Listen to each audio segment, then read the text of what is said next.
Chapter 50. Toru Watanabe saw the Kokyo flashing by the window. It seemed that the destination was Chiyoda District. The Kokyo was a landmark building in Chiyoda District. Tourists only needed to make an appointment and did not need an entrance ticket. Toru Watanabe, who had just arrived in Tokyo and had no money, had visited it once. After passing the Kokyo, the car made several turns and entered a large courtyard villa. In the center of politics, economy and culture, in a very special area, Toru Watanabe felt that he had to conquer 10,000 Yoshimi Tamamo to build such a courtyard villa. Of course, there were situations where he only needed to conquer one, and that was Miki Kujo herself. The courtyard was filled with green pines and cypresses that the Japanese liked.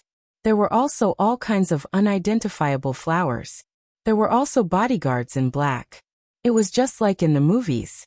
Seeing the bodyguards, Toru Watanabe remembered the incident with the imperial tea. Miki Kujo might not be living a comfortable life. After the car stopped, the four of them got off. The bodyguards did not exaggeratedly line up in 2 rows, but they also bowed at their respective positions. Walking into the villa, Toru Watanabe actually saw a maid. It was not the kind that Akihabara preferred, but the traditional black and white one. The maid was wrapped tightly from head to toe. In his previous life, Toru Watanabe, who was born in a socialist country, had never seen such a scene. For a moment, his eyes could not help but glance at the maid. It's decided. After getting first place in the school, the first thing that the two of them wear is a maid's outfit. Just as he was letting his imagination run wild, a maid leaned over and said, "Sir, please follow me." "Oh, okay."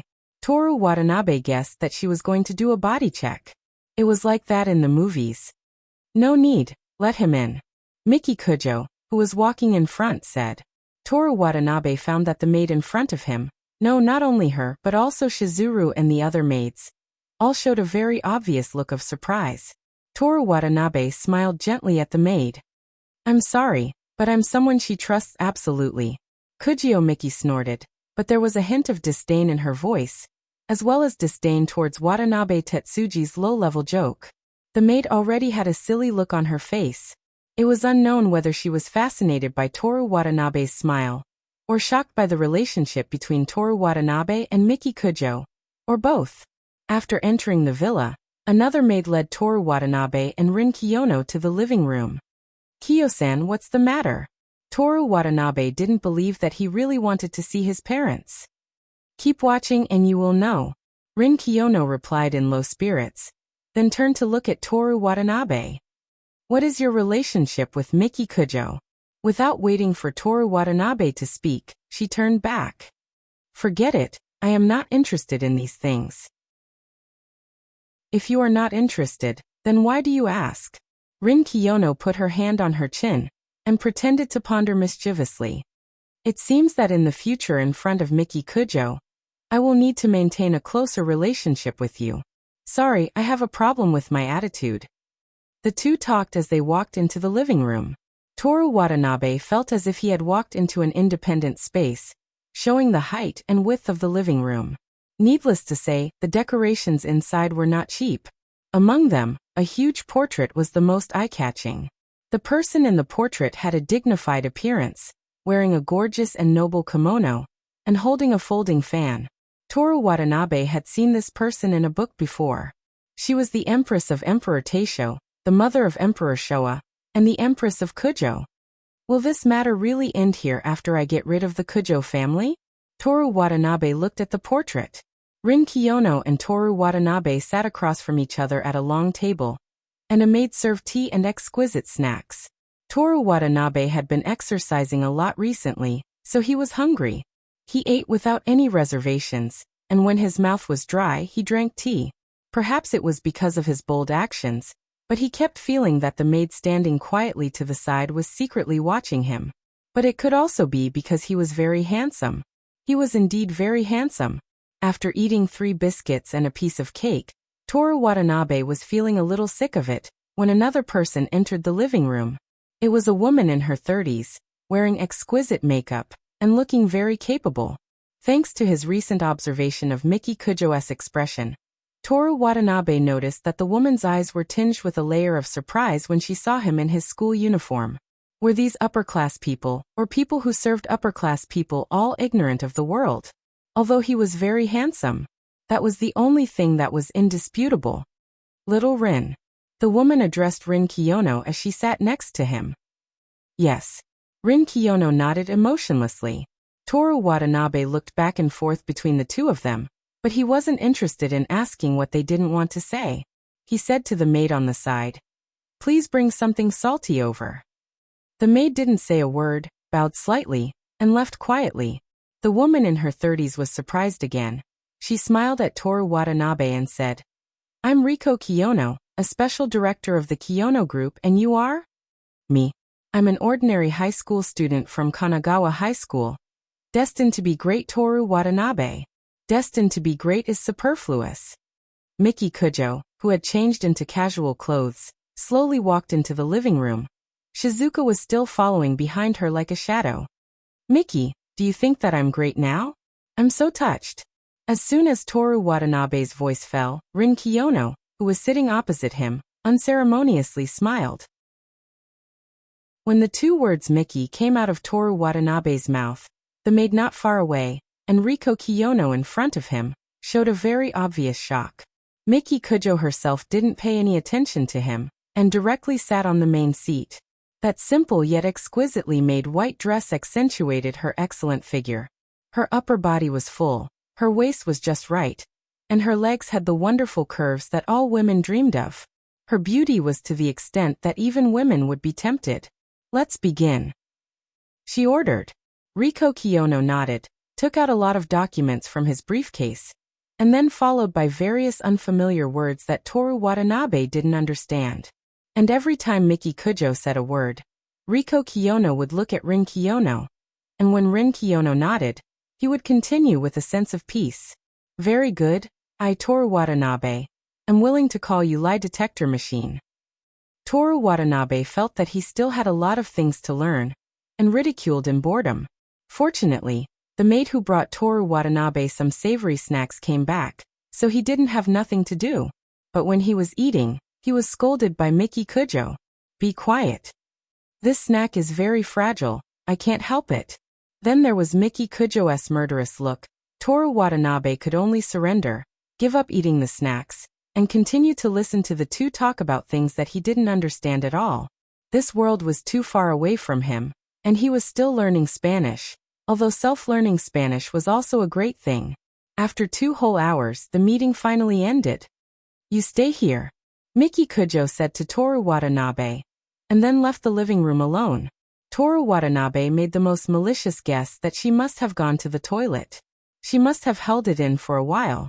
On the other side, Rin Kiyono and Riko Kiyono left the villa and the spacious courtyard. "That boy called Toru Watanabe, what's his relationship with the Kujo family's eldest daughter?" Riko Kiyono asked. "Who knows? Since Miki Kujo moved in, no man has entered." Riko Kiyono looked back at the villa, and then looked at Rin Kiyono. "Little Rin, can you ask about the relationship between the two?" "That's not my duty, goodbye." Rin Kiyono finished and turned to leave. "Little Rin, I'll walk you out." "No need." After a short wait, Toru Watanabe finally saw Miki Kujo again, who had changed her clothes. The two of them ate dinner. "Do you only eat at this time every day?" He cut a piece of beef with a knife and fork and stuffed it into his mouth.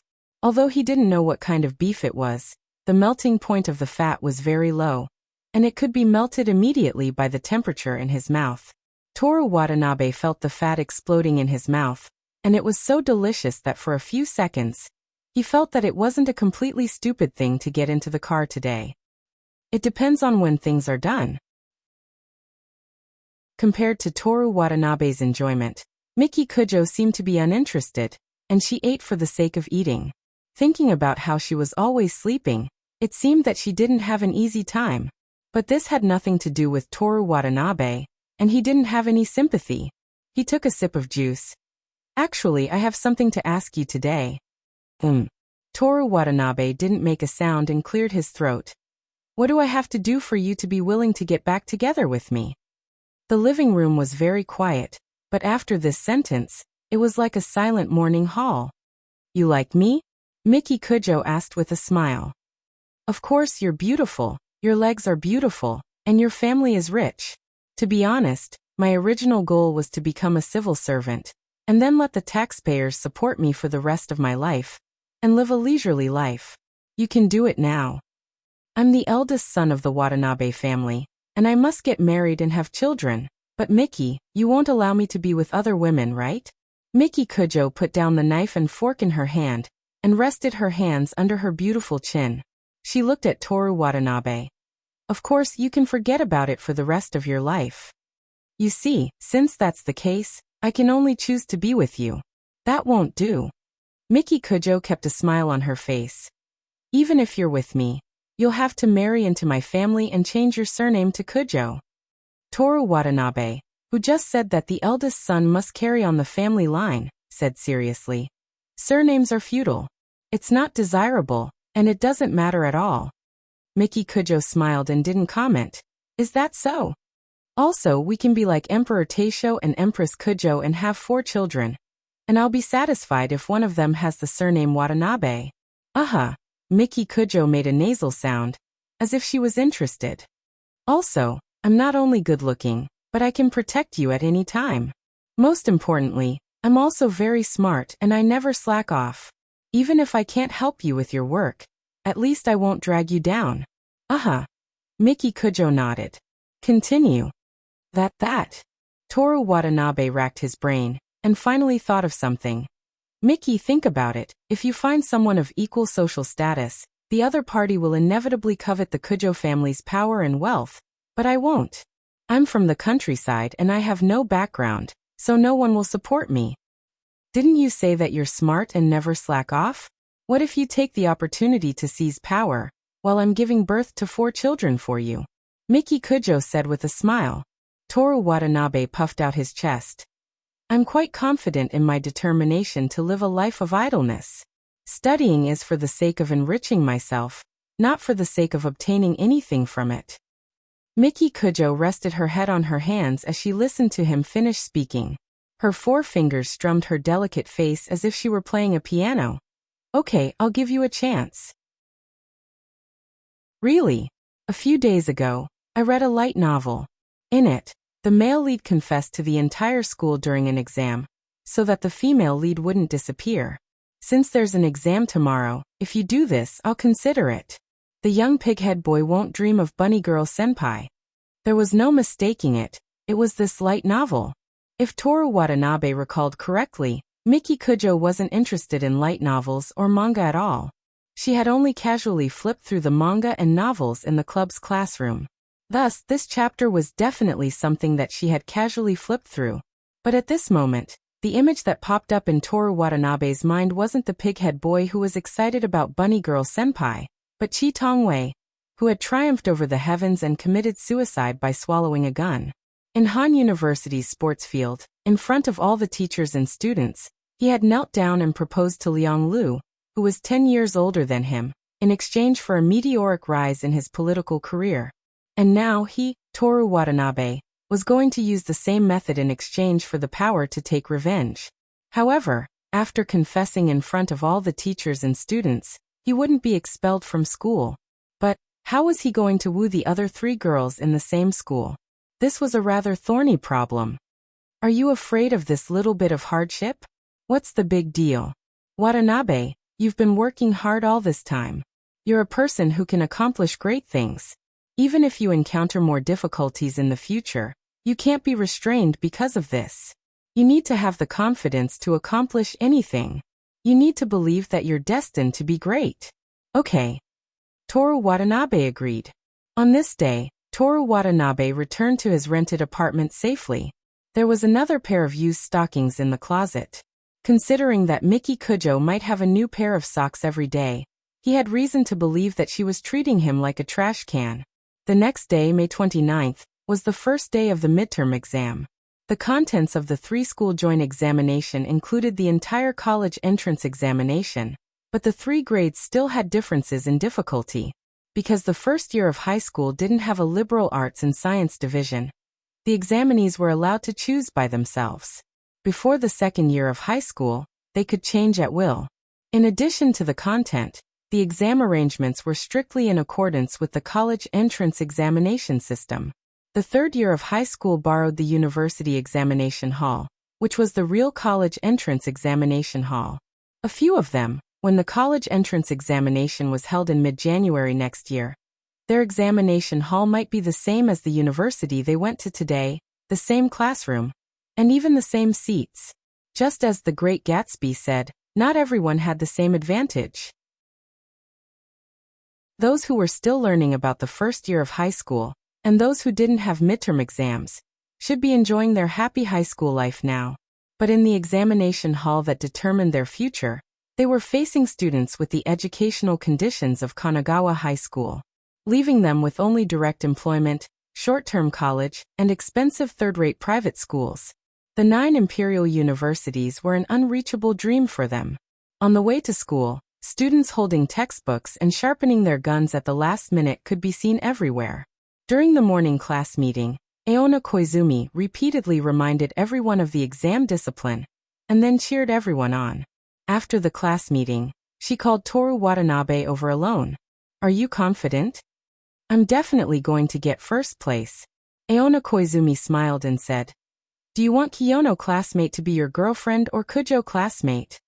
"I want both," Toru Watanabe said confidently, but he was only 40% confident in his heart.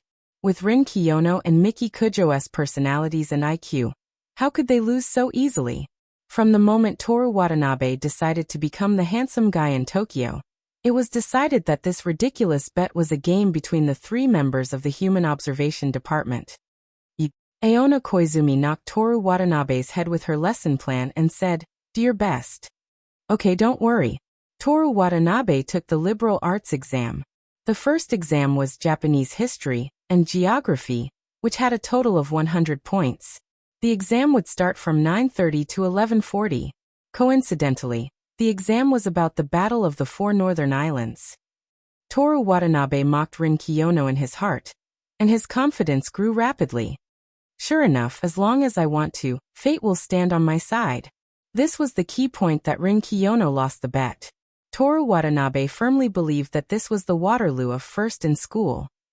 At 10:47, Toru Watanabe finished all the papers. He took another 15 minutes to check them again. If he was the teacher who graded the papers, he would get full marks. At 11:02 he raised his hand. The invigilator walked over. He recognized this famous person and asked, "Student Watanabe, what's wrong?" "I need to go to the toilet." "Okay, go ahead." Toru Watanabe walked out of the classroom and into the quiet corridor. It was so quiet that he could even hear the sound of writing in the exam room. He went down the stairs to the first floor and threw 100 coins into the vending machine to buy a bottle of purified water. After moistening his throat, Toru Watanabe threw the bottle into the trash can and walked slowly to the courtyard surrounded by the school buildings. Standing still, Toru Watanabe took a deep breath, raised his head and shouted, "I am Toru Watanabe from Year 1 Class 4. I am destined to be a great guy in the future. Now, all of you listen to me carefully." The entire school building suddenly became chaotic. Then the invigilators shouted, "Silence! And maintain the discipline of the exam room, or we will treat you as cheating." "Student Miki Kujo from Year 1 Class 2. I like you." The school building was once again filled with noise. The invigilator's reprimanding voice also increased in volume. The students in the exam seats by the window poked their heads out. The teachers who were patrolling the school quickly walked towards the courtyard. "I swear in the name of Kanagawa High School, in the name of Shitani Station, in the name of everyone. Miki, I like you the most. Please date me." Summer really came. After shouting a few words, Toru Watanabe was already covered in sweat. The afternoon sun was so bright that he couldn't open his eyes. Chapter 51. It was even more shameful than he imagined, confessing in front of everyone. The clamor of the students, the scolding of the teachers, and the various gazes of the examinees by the window, Toru Watanabe had the urge to run away. In order to overcome his instinctive weakness, he gave up and roared again. At Imperial Tea, the day you kissed me, I've always liked you. As if the last breath of air was squeezed out of his lungs, after shouting, Toru Watanabe put his hands on his knees and panted heavily. For points of stamina was still too weak. When he recovered and looked up again, he saw the principal with a dark face, Aona Koizumi with a worried face, and the physical education teacher who was rolling up his sleeves. Toru Watanabe was led to the office and was severely lectured. However, he was only reprimanded with a few words. Because of his top grades and Aona Koizumi's help, let alone punishment, his parents weren't even notified. During the lunch break after the exam, Toru Watanabe became the laughingstock of all the boys in class. Even the senior students from the next class and the other floors came to see what kind of person Watanabe was. Osamu Kanai shouted at the top of his voice. Year 1 Class 2 Miki Kujo, the day you kissed me, I've always liked you, ha ha ha ha ha. Then Keisuke Saito pinched his voice. I swear to Kanagawa High School, to Shitani Station, to everyone. Before he finished his clumsy imitation, there was a lot of laughter around him. I think you're jealous of me. This requires superhuman courage, extraordinary courage, and the knowledge to finish the exam in advance. Do you have it? Do you deserve it? Toru Watanabe suppressed the shame in his heart and pretended to be very impressive. In order to get rid of this unbearable atmosphere, as well as wanting to know Miki Kujo's answer, he escaped from the classroom. Toru Watanabe went to Class 2, but Miki Kujo was nowhere to be seen. He stopped a girl from Class 2. Excuse me, where did Miki go? The girl looked at him curiously. I don't know. I didn't see Kujo return to the classroom after the exam. I see. Thank you Inoue. Watanabe, you know me? For some reason, the girl surnamed Inoue looked a little excited. Of course. Rin Kiyono was responsible for remembering the names and appearances of all the first-grade students. Watanabe, can I ask you a few questions? Sorry, I'm in a hurry to find Miki. Toru Watanabe smiled. When the girl was infatuated, he quickly slipped away. As he passed by Class 1, he subconsciously glanced inside the classroom. However, he didn't see Rin Sano. Instead, he exchanged glances with Tomomi Tamamo. She didn't act like an ordinary student, nor did she act like an ex-girlfriend. She treated him like air and treated him coldly. Toru Watanabe felt a headache coming on when he thought about how he would have to find a way to make her date him in the next 5 days. But the most important thing now was to find Miki Kujo. Otherwise, all the shame and effort he had put in would all be for naught. He ran toward the club building. Along the way, the students he saw pointed at him and laughed softly. After this incident, he would definitely be able to ignore other people's gazes. Just like that, Toru Watanabe found proof of his own growth in a difficult situation. Miki Kujo and Rin Kiyono were both in the activity classroom. Rin Kiyono wasn't surprised. This was where she usually took her lunch break. It was strange that Miki Kujo was here.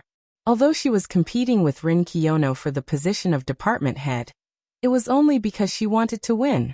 She wasn't interested in the human observation department. The only reason she joined was because of the school's rules. She never came here during lunch. Is she waiting for me? Toru Watanabe thought as he walked in. Miki Kujo responded lazily. She was playing a game on her computer. I've already confessed. What's your answer? You confessed. Toru Watanabe was surprised by her doubtful tone. Yeah. When I took the first paper, it was around 11 o'clock. I was already asleep at that time. I didn't hear it. Come to think of it, it would be abnormal for Miki Kujo to finish the paper at the last minute. Plus, she was always sleep-deprived. In an exam room that didn't allow early submission, sleeping was the only way to pass the time. Toru Watanabe was an exception. But I've already confessed. All the teachers and students can testify for me. I didn't hear it. Miki Kujo said with a smile. Let's do it again in the afternoon. Again? Of course. This kind of thing has to be heard by the person involved, right? Lies. Rin Kiyono, who was reading by the window, suddenly interrupted with a cold voice. Miki Kujo's smile disappeared. She glanced coldly at Rin Kiyono. I don't remember you having the habit of interrupting other people's conversations. Watanabe classmate is different from you. He's an official member of the department. It's one of the responsibilities of a department head to not let him be deceived. Rin Kiyono retorted without holding back. Toru Watanabe felt that Rin Kiyono was implying something. He quickly diverted their attention. Miki, isn't this different from what we agreed on? How can you go back on your word? When did I say that I can't go back on my word? Miki Kujo showed a cruel smile. Oh. Toru Watanabe was speechless for a moment. Moreover, Miki Kujo smiled brightly. I only said that I'd consider it. I didn't say that I'd definitely agree. Then what do you want me to do for you to agree? Do you really like me that much? If I don't like you, why can't I just stay on the side? Why do I have to get close to such a dangerous woman like you? The second rule of Tokyo Handsome Guy was to always keep 30% of his mysteriousness to others. No one would think that he had a love game. Miki Kujo pondered for a moment. She hooked her finger at Toru Watanabe and said ambiguously, "Come here." Toru Watanabe walked over and stood on the edge of the sofa. Miki Kujo reached out and grabbed his tie, forcibly pulling him closer. Toru Watanabe was caught off guard and almost fell on top of her. Fortunately, he reacted quickly and put his hand on the back of the sofa. Miki Kujo pulled his tie while smiling and stroking Toru Watanabe's face with her other hand. "Look carefully, you're really good looking." With that, she kissed him. Their lips touched. Toru Watanabe's eyes widened. "Pa." Rin Kiyono closed the book. She said without the slightest emotion, "If you want to be intimate, please go outside." Miki Kujo loosened her tie, put her foot on Toru Watanabe's stomach, and gently pushed him away. "Physical contact isn't that annoying. I'll allow you to be my boyfriend." She put her elbow on the sofa's armrest, put her fist on the side of her face, and said in a rewarding tone, "You have 2 new emails. That's great." Looking at the excited Toru Watanabe, Miki Kujo said mockingly, "Listen, from now on, if you make me even a little bit dissatisfied, the consequences won't be an ordinary breakup. As for the specific consequences, the worse you think, the more correct it is." In the end, she said as if giving a death sentence, "Toru Watanabe, don't even think about going back to your previous life." These words were obviously full of malicious threats and teasing, but Toru Watanabe actually had the illusion that she was sincerely prepared to be his girlfriend. But no matter what she thought or did, his determination to take revenge was unwavering. "I know." Toru Watanabe adjusted his tie. Miki Kujo stretched her foot over. "Put on my shoes." Looking at the foot wrapped in black stockings, Toru Watanabe said, "Boyfriend, you're not a servant, right? Isn't it the boyfriend's job to help his girlfriend put on her shoes?" After saying that, Miki Kujo's smile became more sinister. "Or do you want me to be dissatisfied? I'm taking advantage of you, I'm taking advantage of you." While trying to hypnotize himself, Toru Watanabe picked up the indoor shoes and put them on Miki Kujo. "The technique is average, and it's not comfortable, and I didn't see your passion for my body. But considering that it's your first time, I'll forgive you for now." Although he hated Miki Kujo, Toru Watanabe couldn't resist the urge to complain. "This is just putting on shoes. You're saying it as if I've done something to you." "You'll have the chance," Miki Kujo said condescendingly, "after you learn the right way to put on my shoes." After putting on the shoes, Miki Kujo immediately left the activity classroom for some reason. Toru Watanabe once again made the most malicious guess. She must have gone to the toilet. And it was diarrhea.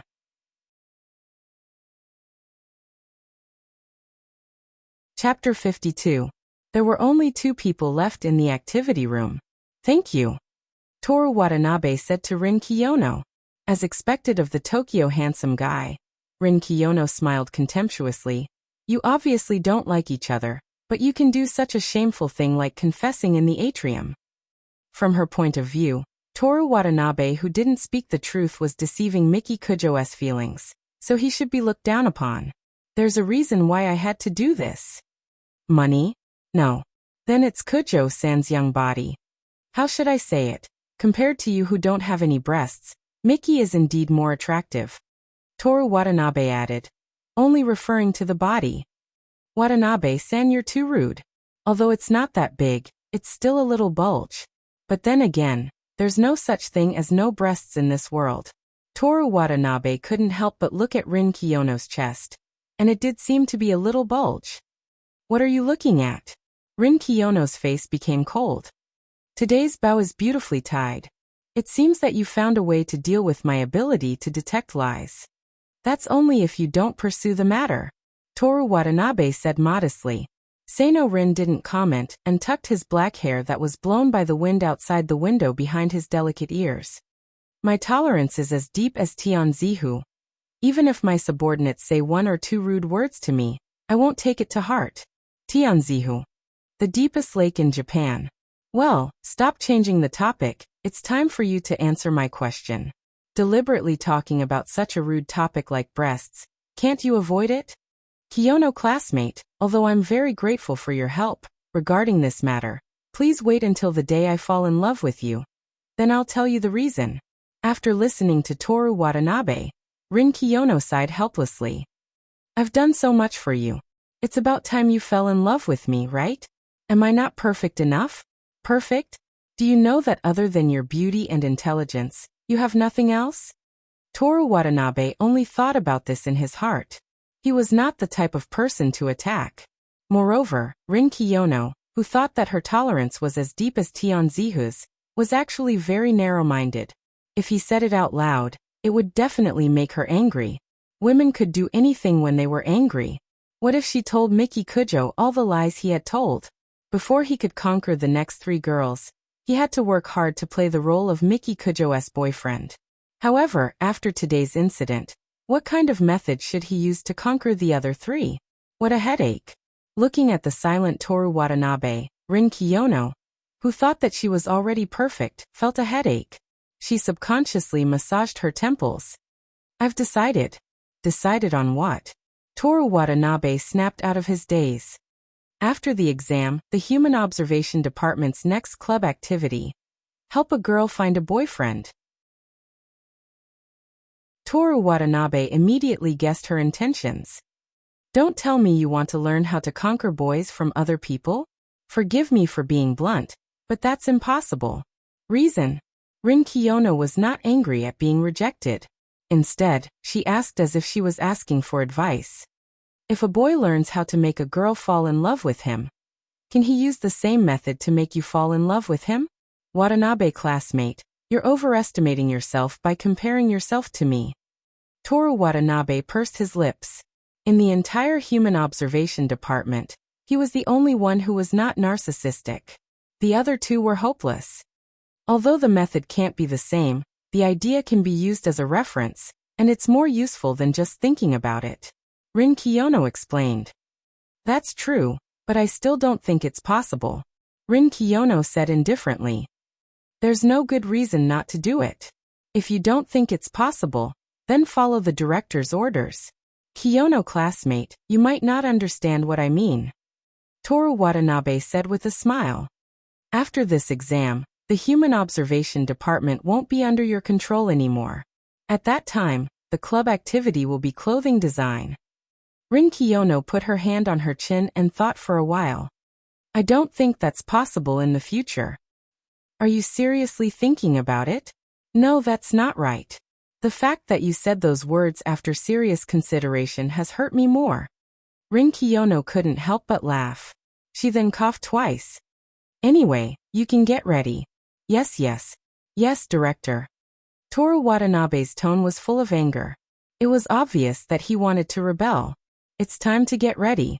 It's time to prepare the maid uniform, nurse uniform, police uniform, witch uniform, sailor uniform, goth uniform, Lolita uniform, cat ears and dog tail. Toru Watanabe left the activity classroom full of fighting spirit. On the way back to the school building, he checked the system mail. Activity 2 completed. Successfully reconciled with Miki Kujo. Player received 5,000 points to purchase the master-level piano skill. Miki Kujo's check-in continues. Check-in Miki Kujo 8 days. It's worth 5,000 points to purchase a master-level skill that's worth 100,000 points, but the piano skill isn't that useful. I'll redeem it when I have enough points. Today is the 29th, and it'll be a new month in 2 days. The shop will be refreshed with new items and skills, so I have to save my points. I wonder if Miki Kujo's monthly check-in reward will give me the same amount of points as the strategy. If I can get another 200,000 points, even if it doesn't change my life, I'll at least have more choices. Before returning to class 4, Toru Watanabe was stopped halfway. It's the unscrupulous news agency. Watanabe-san, please allow us to ask you a few questions. Sorry, I have to watch the afternoon Mandarin. Toru Watanabe didn't stop and walked straight to class. Asabi Hyuka immediately followed. Nishikawa Yuto, who was carrying the camera, also walked quickly. The camera was very steady. Was today's matter a last-minute decision, or was it premeditated? No comment. Did Kujo-san accept your confession? No comment. There's a bet on the exam, but you chose to confess now. Does this mean that you're not confident in getting first place? Who was the one who spread the rumor that I want to get first place? News agency, it's you. Is silence a tacit agreement? Then Toru Watanabe-san, who do you think will get first place in the grade?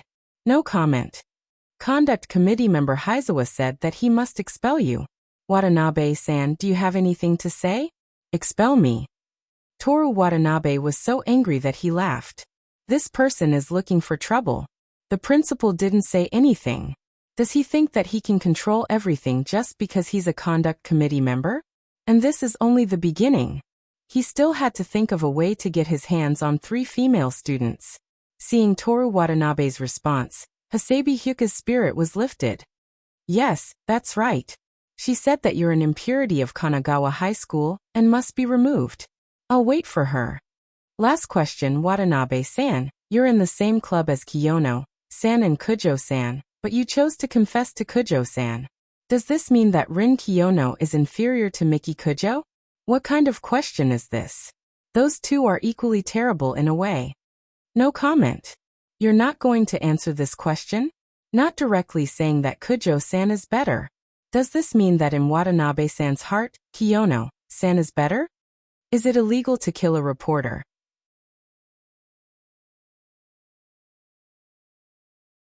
Chapter 53. You can report other things however you want, but Miki Kujo is number 1 in my heart. I hope you can remember this word for word. After getting rid of the annoying news department, Toru Watanabe finally returned to class 4. After the lunch break, no one surrounded him and made fun of him.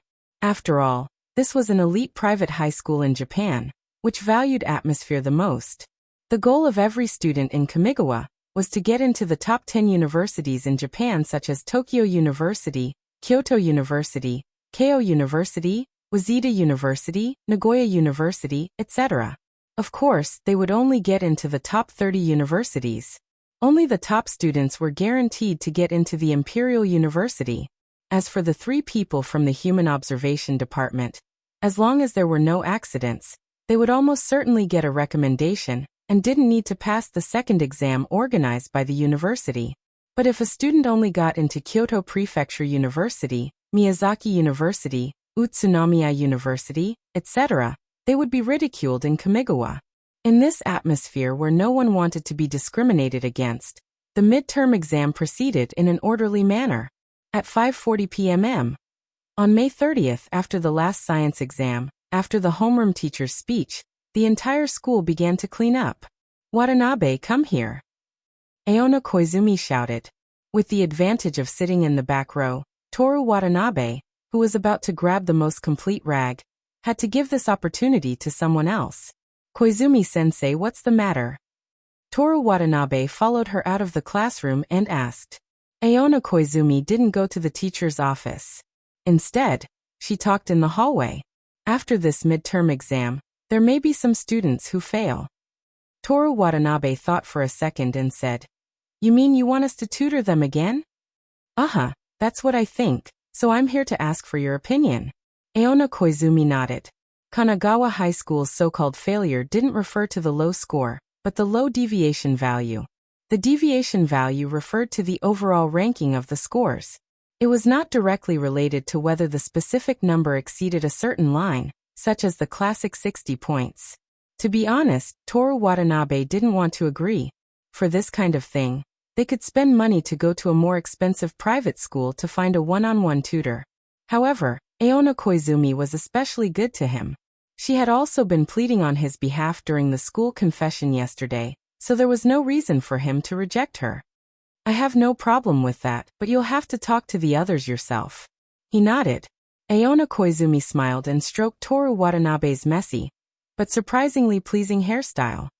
Teacher, if you like children so much, hurry up and have one yourself. Toru Watanabe angrily took her soft and gentle hand away. Aona Koizumi sighed. Teacher wants to, but she doesn't even have a boyfriend. No. Toru Watanabe was surprised. Teacher Koizumi is so beautiful, but she doesn't have a boyfriend? I always thought you were married. Because my requirements are too high, Aona Koizumi jokingly said. What kind of requirements? Toru Watanabe curiously asked. Aona Koizumi counted with her hands. Gentle, masculine, considerate, loyal, kind and smart. Toru Watanabe subconsciously replied. Isn't that me? Aona Koizumi knocked the lesson plan on his head like a little girl. When you really become the Tokyo handsome guy, then you can tease your teacher. Not far, not far. When I reach the second year of high school, it will be about the same. Aona Koizumi didn't continue this topic of challenging the teacher-student relationship. She said, How are you and Kujo classmate? You know no one can resist my charm. I don't know. With that, Aona Koizumi chuckled twice and warned Toru Watanabe. Teacher knows that you are very popular with girls, but since you are together, you can't be half-hearted. Kujo classmate's family is not ordinary. Don't be too pressured. If you can't do it, you have to learn to give up. She added another sentence. Although the Tokyo handsome guy has to have the confidence to do anything, it doesn't have to be able to do anything. Well, I know. Well, go help clean. If you don't go, people will think that I favor you and deliberately let you be lazy. Compared to being scolded by the teacher, they prefer to clean, right? Maybe they are laughing at me now, of course, except for the male students. Aona Koizumi snappily looked at Toru Watanabe. Hurry up and go, don't talk nonsense here. Yes. When Toru Watanabe returned to the classroom, Osamu Kunai threw a rag. Watanabe for you. Good brother. After Toru Watanabe cleaned the window, the cleaning came to an end. One after another, students began to leave the school with their backpacks. Toru Watanabe looked through the bright window and confirmed that he could clearly see the feathers of the crows on the iron fence of the sports field in the distance. He also finished cleaning. Because they were waiting for him, Osamu Kunai and Keisuke Saito were imitating rock singers with a broom to pass the time. The three of them carried their backpacks and left the school together. On the way back, they went into an indoor baseball club to play for a while, had dinner together at KFC, and then dispersed. In the evening, when Toru Watanabe was watching Downton Abbey and doing push-ups, his hometown called. Ache, is the exam over? Yes, but the results won't come out until next week. Are you going home after 3 consecutive breaks? The lotus root and plums are all ripe. Yes. Toru Watanabe was a little conflicted. He did miss the atmosphere of his hometown, but at the same time, he also found the 12-hour drive troublesome. It's okay if you don't come back. I'll send you some. That's good. Thank you, Mom. By the way, Ling said that she's going to Tokyo for a holiday this week. Take good care of her. Wait, Mom, I think I should go back. I haven't seen Xiaolian in a long time. I've already promised Ling. Then why are you asking me if I'm going back? I knew you'd find it troublesome and don't want to come back. My phone is out of gas. I'm hanging up. The TV series said a line that was quite appropriate for the situation. When something bad happens, there's no point in wishing it hadn't happened. The only option is to minimize the damage. It's already happened. It's meaningless to hope it won't happen again. The most important thing now is to reduce the damage. Is Downton Abbey that good? Toru Watanabe found it hard to imagine how good Rin Kiyono, who had already watched the TV series, was. But on second thought, Rin Kiyono definitely wouldn't do push-ups while watching the series. So, even if he was lagging behind for now, in the near future, even if their knowledge levels were the same, he would still be better overall. With this thought, Toru Watanabe felt energized. He memorized the line while doing push-ups with one hand. After training and showering, Toru Watanabe guessed that Yoshimi Tamamo, who had to go out to play after the exam, should have already returned home and started playing with her phone. He sent her a text. "Are you free?" Toru Watanabe put on his headphones and listened to the English radio station. He looked out the window. In his field of vision, there happened to be a high-class apartment building in the distance that overlooked the surroundings. It was 10 o'clock at night. He could see that every house was lit up. One of the lights in this building might be Rin Kiyono's room. The message kept showing unread. Before going to bed, Toru Watanabe sent another message. "There's something very important I want to talk to you about. Please reply when you see it." The moment he clicked send, Toru Watanabe felt like a scumbag. But there were still 4 days until the end of the event. No matter what, he had to find a way to get back together with Yoshimi Tamamo.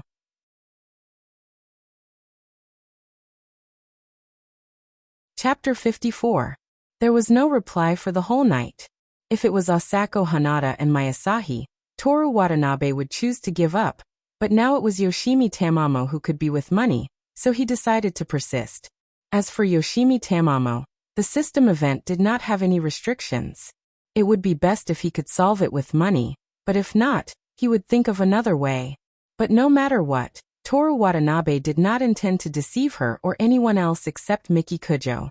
Whether or not he could deceive Miki Kujo was also a problem. Moreover, the system reminded him that there was a great risk to his life in reconciling with Yoshimi Tamamo.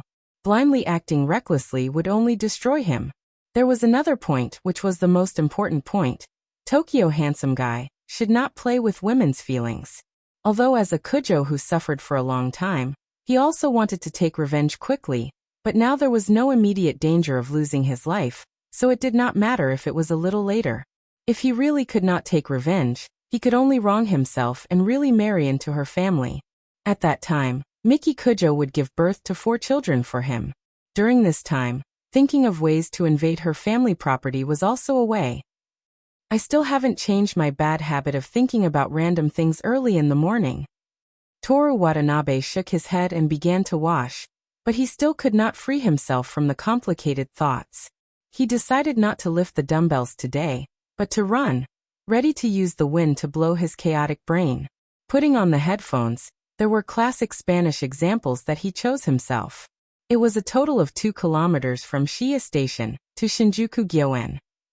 Toru Watanabe jogged along Shinjuku Avenue while practicing his pronunciation. No histudo non Spanespa, e pero tengo mucho nastir. I have never stayed in Spain, but I want to go. ¿Cómo se dice esto en inglés? How to say this in English? ¿Podría hablar más despacio? Can you say it slower? On the last day of May, it was already bright at 6 o'clock, and the air was as fresh as in the countryside. The sky was like the blue water in a swimming pool, and the white clouds were like bubbles in the shower gel. The combination of the two made people feel fresh and simple. In Rin Kiyono's words, it was like the paintings of Dick Brunner. Toru Watanabe only knew that Brunner was a famous painter from the Netherlands, but he did not know the specific paintings. Huff huff. He panted, feeling an inexplicable excitement all over his body. His body was telling him, "Watanabe, you're really becoming amazing, step by step." He felt like he had become Forrest Gump and was about to run out of his own life. His brain began to clear up and his thoughts gradually. Yes, not only do I have to work hard for my dream like Gatsby and become a great person, but I also have to be like Forrest Gump. No matter when, no matter where, no matter who I am with, I have to maintain the integrity of a Tokyo handsome guy and do what I have to do. Toru Watanabe, who gave up the despicable idea of invading the family property and felt that his soul had been sublimated, thought he could run directly from Shinjuku to his hometown in Iwate Prefecture. You have a new email, Stamina. 4-5. 10 minutes later, Toru Watanabe arrived at the Akiba Shrine in Shinjuku Gyoen. He felt that his plan to run from Shinjuku to his hometown in Iwate Prefecture from Shinjuku still needed to be discussed. After buying a sandwich and milk from the breakfast cart near the shrine, Toru Watanabe sat on the steps of the shrine, sipping the milk and taking a bite of the ham sandwich. After eating half of it and relieving his hunger, he put the milk carton on the steps and took out his cell phone. He did not send any more messages to Yoshimi Tamamo. If she replied to him, he would discuss the money transaction with her. If she did not reply, then it would be over. The same was true about Asako Hanada and Mayasahi. If it came to the point where he could only deceive other people's feelings, he could only choose to give up. But before he gave up, he would try his best to find other ways to achieve the goal of a relationship. If it went well, it would go well. If it didn't, then it would be over. As a Tokyo handsome guy, who worked as hard as Gatsby, was as pure as Forrest Gump, and had a love game, Toru Watanabe believed that sooner or later, he would be able to find a way to deal with Miki Kujo without deceiving a girl's feelings. Ayako, where are you? I can't go. Hanma Ayako immediately sent an emoji of a rabbit with tears the size of a fist. What? I got up early and waited at the station. Toru Watanabe joked, but he felt regretful. Using a light novel analogy, Ayako Hanma was his childhood sweetheart. Although the two of them didn't play together much in the village, after leaving the village, they would subconsciously treat each other as family and best friends. Even though they didn't interact much, they wanted to take care of each other, and at the same time trust each other. Toru Watanabe didn't really understand this kind of psychology that went against one's will, so he decided to ask Rin Kiyono when he had time. I told you before, I joined the playing club in high school. The head said he wanted to train me to support the school's baseball team. Hanma Ayako sent another screenshot. It was a chat history between her and a person with the username, Hirakawa. The chat was at 6 a.m., and the content was to gather at the school field at 9:30 a.m. and remember to bring your instruments. Next time, Toru Watanabe replied, my 3 consecutive breaks. After this cry, there was an emoji of a rabbit being strangled to death. Can't you let go of the rabbit? It's so cute and delicious. After eating the sandwich, Toru Watanabe went to the station and prepared to take the tram back to his rented house. On the way, he wanted to send a message to Rin Kiyono to show off and talk about his enlightenment and growth during the run. But he didn't have her contact information, so he could only wait for school to start next week.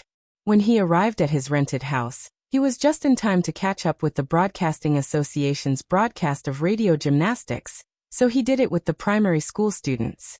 After taking a shower, he seriously did the senior high school entrance exam papers that he got from Aona Koizumi. While he was concentrating on solving the questions, his silent phone vibrated. What's the matter? It was Yoshimi Tamamo. Can you say it face to face? After about a minute, Yoshimi Tamamo replied. 10 o'clock Shibuya Central Street, Kukai Jiaolai. Kukai Jiaolai? Where is it? This name is too strange. Come or not? Toru Watanabe looked at the time. It was enough for him to finish the math paper in his hand, so he didn't rush to prepare. After finishing the math problems, correcting them, and sorting out the mistakes in simple calculus, Toru Watanabe changed into a white shirt and light brown casual pants. All his clothes were bought in the rural town, and he always felt that it matched his name Toru Watanabe, showing a Showa style in the 1950s. Fortunately, he was handsome enough. In the shop where he worked part-time, a girl asked him if he bought the retro style in the Harajuku trendy store, which was the same reason why his messy hairstyle was considered trendy. Taking the tram to Shibuya Central Street, Toru Watanabe knew that Kukai Jiaolai was a cosmetics store. The 3-story store sold drugs, cosmetics, masks, snacks, and mother and baby products. After waiting at the door for 5 minutes, Yoshimi Tamamo, who was wearing a short skirt early in the summer, came from the direction of the station. The white trendy short sleeves were tucked in the denim short skirt. Because of the slender waist, the short sleeves looked loose and very fashionable. Her white little face wore light makeup, and her lips were moist and glossy. She crossed her arms and asked impatiently, "What's the matter?" "You, ding ding dong, ding ding dong." The jingle bells that attracted the attention of passers-by suddenly sounded. Toru Watanabe's face was ugly. Although he wanted to ignore it and continue to talk to Yoshimi Tamamo, he had to pick up the phone. "Where are you now?" On the other side of the phone, Miki Kujo's voice was full of murderous intent.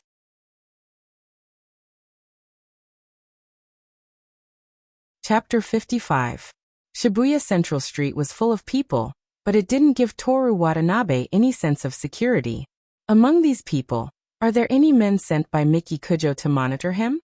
Do they have succinylcholine in their hands? When he first received the event notice, he was blinded by the generous reward. Once he really carried it out, he knew that the great risk to his life was not a joke. How should he answer? Should he confess or lie? It's rare to have a rest, so I came out to buy clothes while the weather is good. There was nothing to hesitate about. Confessing was a dead end, and only lying could barely survive. Oh, is that so? Miki Kujo said meaningfully. Toru Watanabe was slightly flustered, but now he could only continue. Of course. But Shibuya is really crowded. Worthy of being the crossroads with the most traffic in the world. Stay where you are. With the few digits in your card, the clothes you buy will only make me lose face. Few digits? I have. He opened the system panel and looked at it. 2,155,652 yen. That's not a small amount. How many millions? Miki Kujo asked casually. A few. Well, I'm a little poor, but the most important thing for a person is the inside. At this time Yoshimi Tamamo, who was waiting impatiently, turned and entered the building of Keikai Jialai, without saying a word. Looking at her back that said, "I'll never give you a second chance," Toru Watanabe sighed in his heart. But he still decided to struggle. If he got rid of Miki Kujo now, there was still a possibility of catching up. He said to Miki Kujo on the phone, "I'm chasing you because I like you, not because I want to spend your money, and if you buy clothes for me, others will think that I'm a poor boy from the countryside, a gigolo. You told me that you want to live a life of idleness. Isn't that living off a gigolo? That's true, but why do I feel that you seem to be very arrogant today?" Yoshimi Tamamo's tone suddenly became cold. You dare to talk back? If he continued speaking, he might really die. Just you wait, Miki Kujo said in a commanding tone and hung up the phone. About 20 minutes later, Miki Kujo got out of an ordinary-looking car. She was wearing a baseball cap today, and was dressed in a youthful style. She looked like a perfect high school girlfriend. You're beautiful today, Toru Watanabe praised. Do you mean that I'm not usually pretty? No, how could that be? What I mean is that you're different from your usual beautiful style. Of course Miki is beautiful all the time. Miki Kujo was non-committal. She moved her face closer to Toru Watanabe. Toru Watanabe subconsciously wanted to hide, but she gave him a warning glance, so he could only stay still. Miki Kujo first sniffed his shirt collar, then his chest and finally his sleeves. Toru Watanabe was very happy to be checked so closely.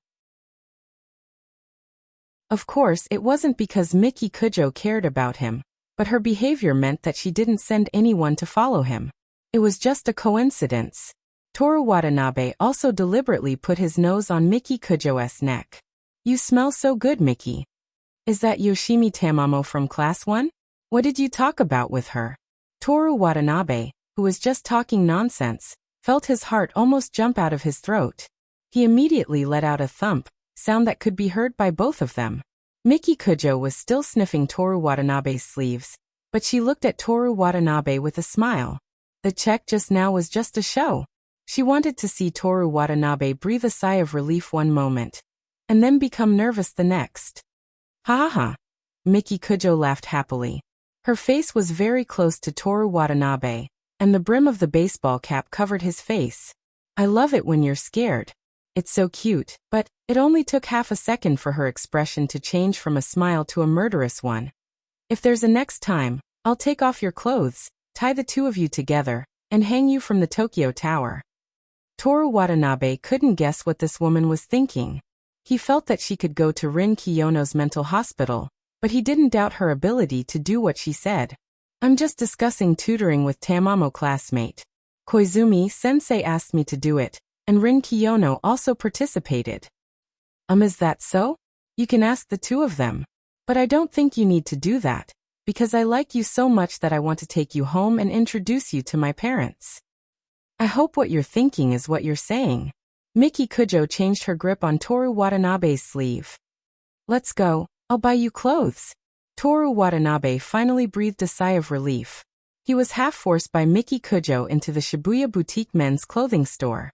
After entering the store, Miki Kujo let go of Toru Watanabe and walked around the store.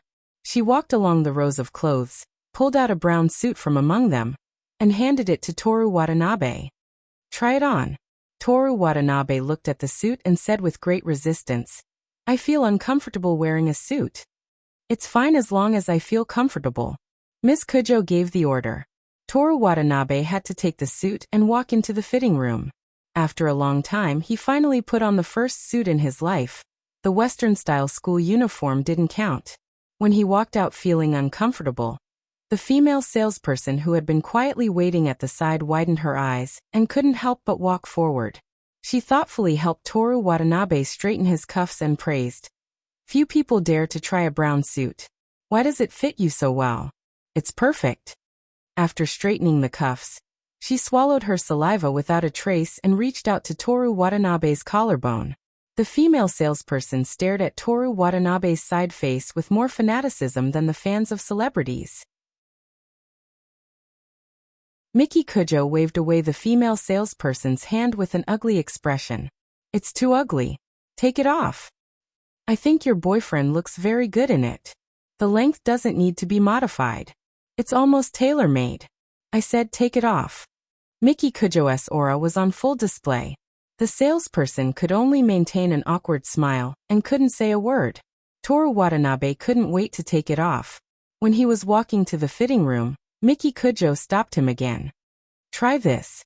Again, Toru Watanabe looked at the black suit in her hand. When he changed into the black suit and straightened the cuffs that were difficult to button, the female salesperson seemed to see an unrestrained romantic young master. She subconsciously clasped her hands in front of her chest. Only in this way could she restrain her desire to touch him. Miki Kujo glanced at the infatuated female salesperson and sneered, "No, change again." As a normal man, Toru Watanabe hated changing clothes the most. "I've tried 2 pieces. I don't think I'm suited to wear a suit at all. Let's buy a short-sleeved shirt." Miki Kujo completely ignored Toru Watanabe's will and chose a suit for a man in his 30s or 40s.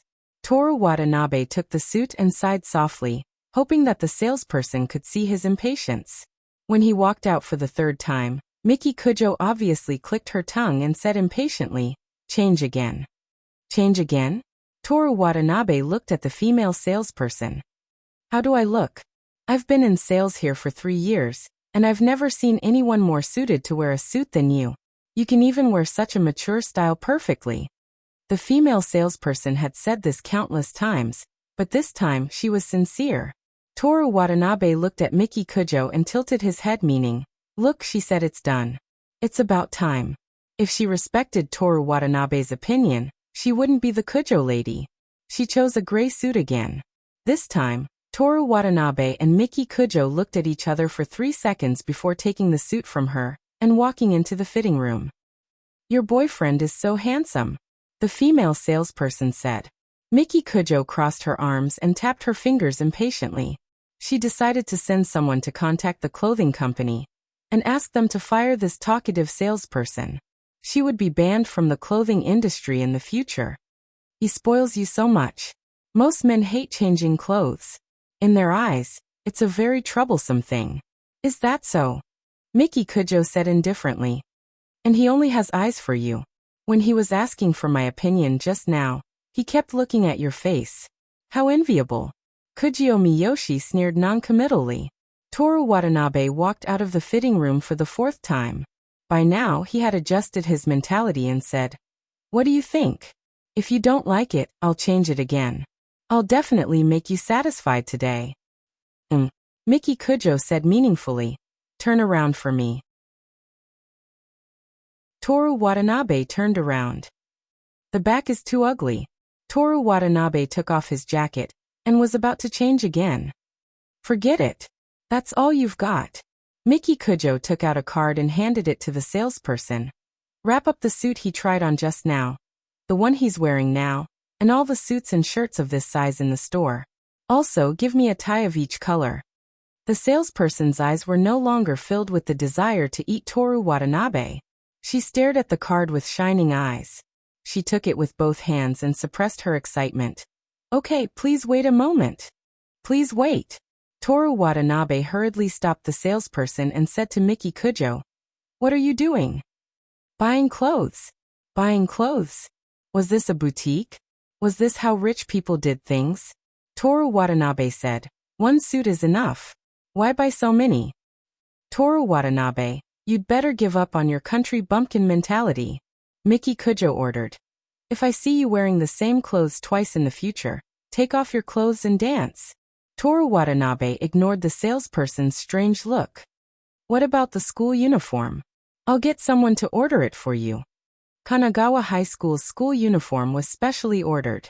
It was usually worn for 3 years. When Toru Watanabe ordered the school uniform, his family would definitely buy it, but they were also distressed for a long time. How much would it cost to buy a new set every day for 3 years? More than 1,000 days. Although there was a grudge between them, Toru Watanabe did not want to take advantage of Miki Kujo, even if the money was not worth mentioning to her. It was not even comparable to a drop of seawater in the Gulf of Tokyo. Bye. I'll buy the suit. But forget about the school uniform, right? If I keep wearing the new uniform at school, others will notice. Although I want to be an idle person, it will be embarrassing to be talked about by others. Miki Kujo was amused by Toru Watanabe's self-righteous behavior, but she still agreed. Forget about the school uniform, but you have to wear a new uniform every day. At this point, Toru Watanabe had no choice but to agree. After buying the suit, Miki Kujo led Toru Watanabe to buy short sleeves, shirts, pants, shoes, socks and so on. In the end, they also bought a black Rolex watch. Toru Watanabe, as a man, almost accepted the watch that was full of mechanical beauty. However, the figure that was several times more than his entire wealth made him sober. Although in the end, he was still forced to wear the watch. Toru Watanabe, who went out empty-handed and prepared to spend all the money he had, was sent home by Miki Kujo in 2 cars. This is the sugar-coated bullet of capitalism. Watanabe, you have to remember the original intention and mission of the revolution. In the small rental apartment filled with shopping bags from various boutiques, Toru Watanabe clenched his fists.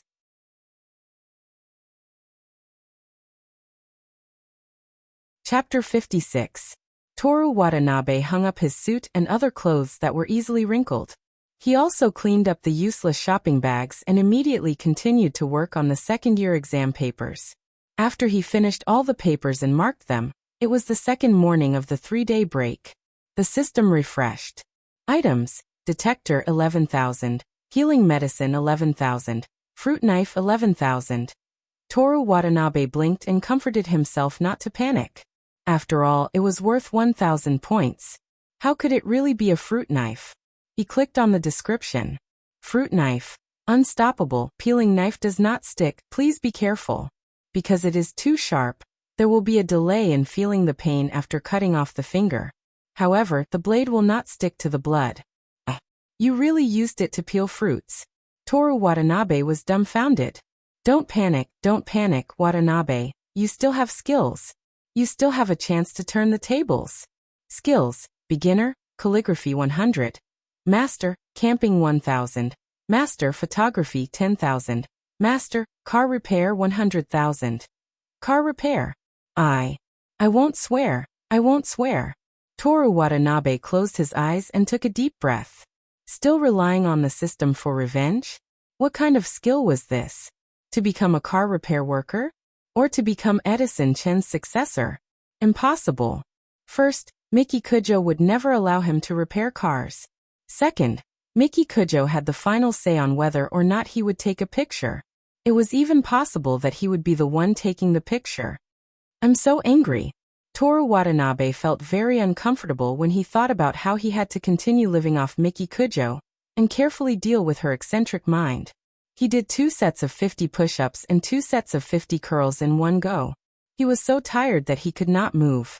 Only then did he calm down. Toru Watanabe did not have much hope for July. After all, the system was very good. It was so good that it had all kinds of skills, including car repair.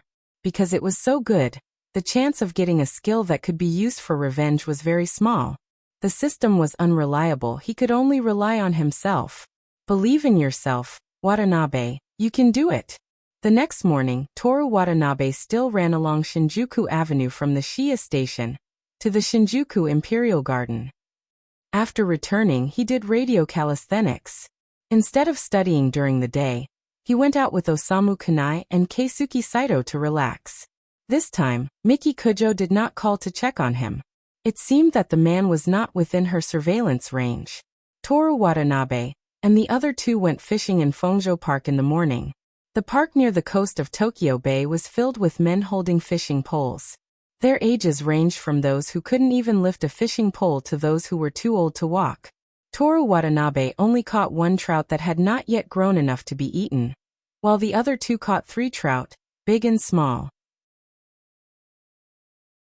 In the afternoon, they went to the Fonghai Sports Park camping ground, where they rented an open-air barbecue spot and ate a barbecue buffet. For the whole day, whether it was Osamu Kanai or Keisuke Saito, they did not notice that the clothes he wore today were expensive. From this point, Toru Watanabe, as an old-school teenager, admitted that the two were real men. After all, now many men could discuss cosmetics with women, and they were familiar with the styles of various clothes. The bottles and cans on the table were also piled up into a small mountain. Considering that the material life of mankind was gradually becoming more prosperous and began to pursue refinement, Toru Watanabe had to admit that they might be the trend of the future. Of course, that was not necessarily the case. After all, men were always lazy and rough when it came to taking care of themselves. They were more willing to spend time on cars, computers, and shoes. And some men were too lazy to go out and buy clothes for a year, but they spent money on beautiful dresses for their game characters. They even had very detailed requirements for the dress's elegance, the degree of exposure when walking, whether there were laces, and so on. Men were strange. As a man, Toru Watanabe sometimes did not understand these guys and himself.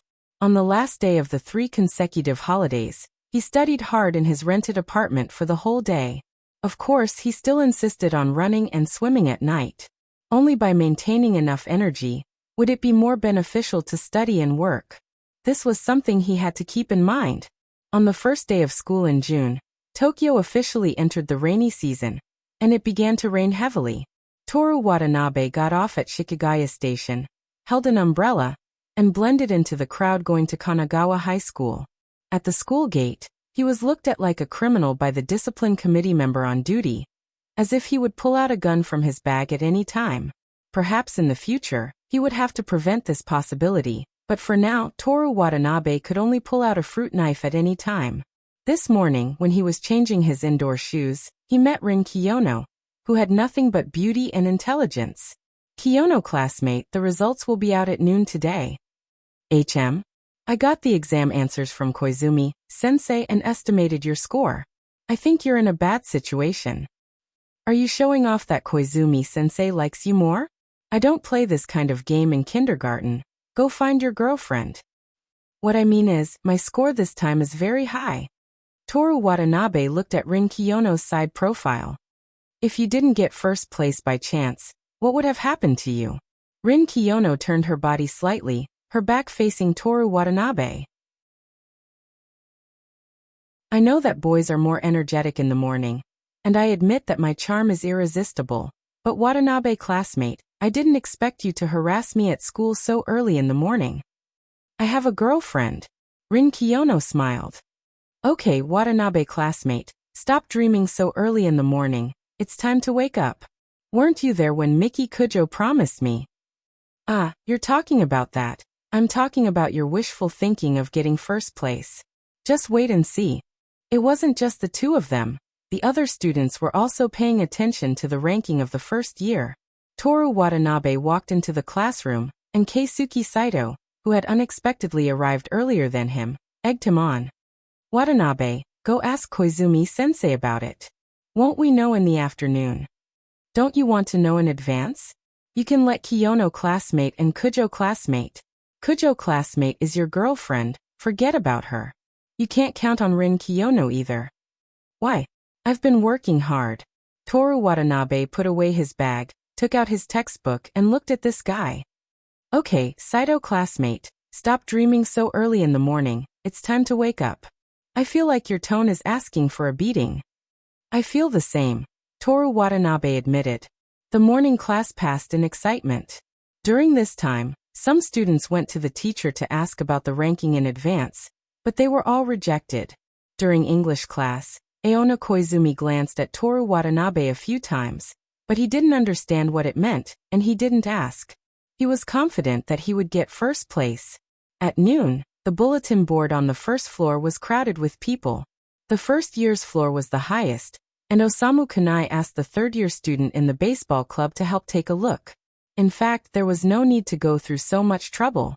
An unknown senior squeezed in the innermost row shouted out the ranking and score with a loud voice no weaker than Osamu Kanai's.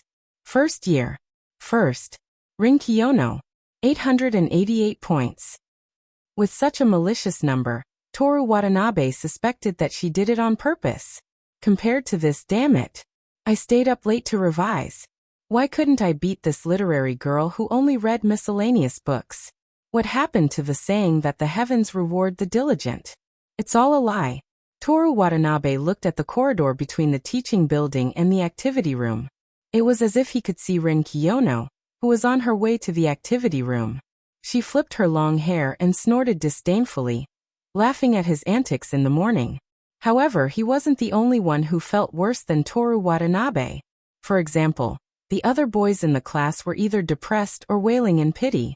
Hey, don't tell me you guys really want to get first place? Young people who dare to dream. But if Rin Kiyono is first, then I should be second place. Second place isn't bad either. I've improved and have a goal to strive for in the future. Even if I get first place, I don't dare to. Second. Miki Kujo. 887 points. Impossible. Toru Watanabe, who was comforting himself, joined the wailing group. He was third again. This was the third time. The third time there was no improvement. Third. Toru Watanabe. 886 points. He was just 1 point away, and this was because he was lucky enough to ask Rin Kiyono about the Battle of the Four Northern Islands before the exam. Fourth. Tanahara Kinji. 841 points. Fifth. Anton Xioping. 837 points. Overall, the results of the entire school's first grade had improved, especially the boys. However, wouldn't Miki Kujo be kicked out of the human observation department? That's great. Freedom. At this time, there was a sudden commotion at the notice board. Toru Watanabe looked over from the third-floor corridor window. The principal was pasting something new on the notice board. What was it that was worth the principal personally pasting it? Soon, the principal answered everyone's doubts. He took over the PE teacher's loudspeaker. Hey, I have something to tell everyone. Kujo's math paper is missing 1 point. This time, the first place is Kiyono and Kujo, the second place is Toru Watanabe, and the other students have each improved by 1 place. By the way, to summarize this 3-school joint examination, our school has achieved very brilliant results.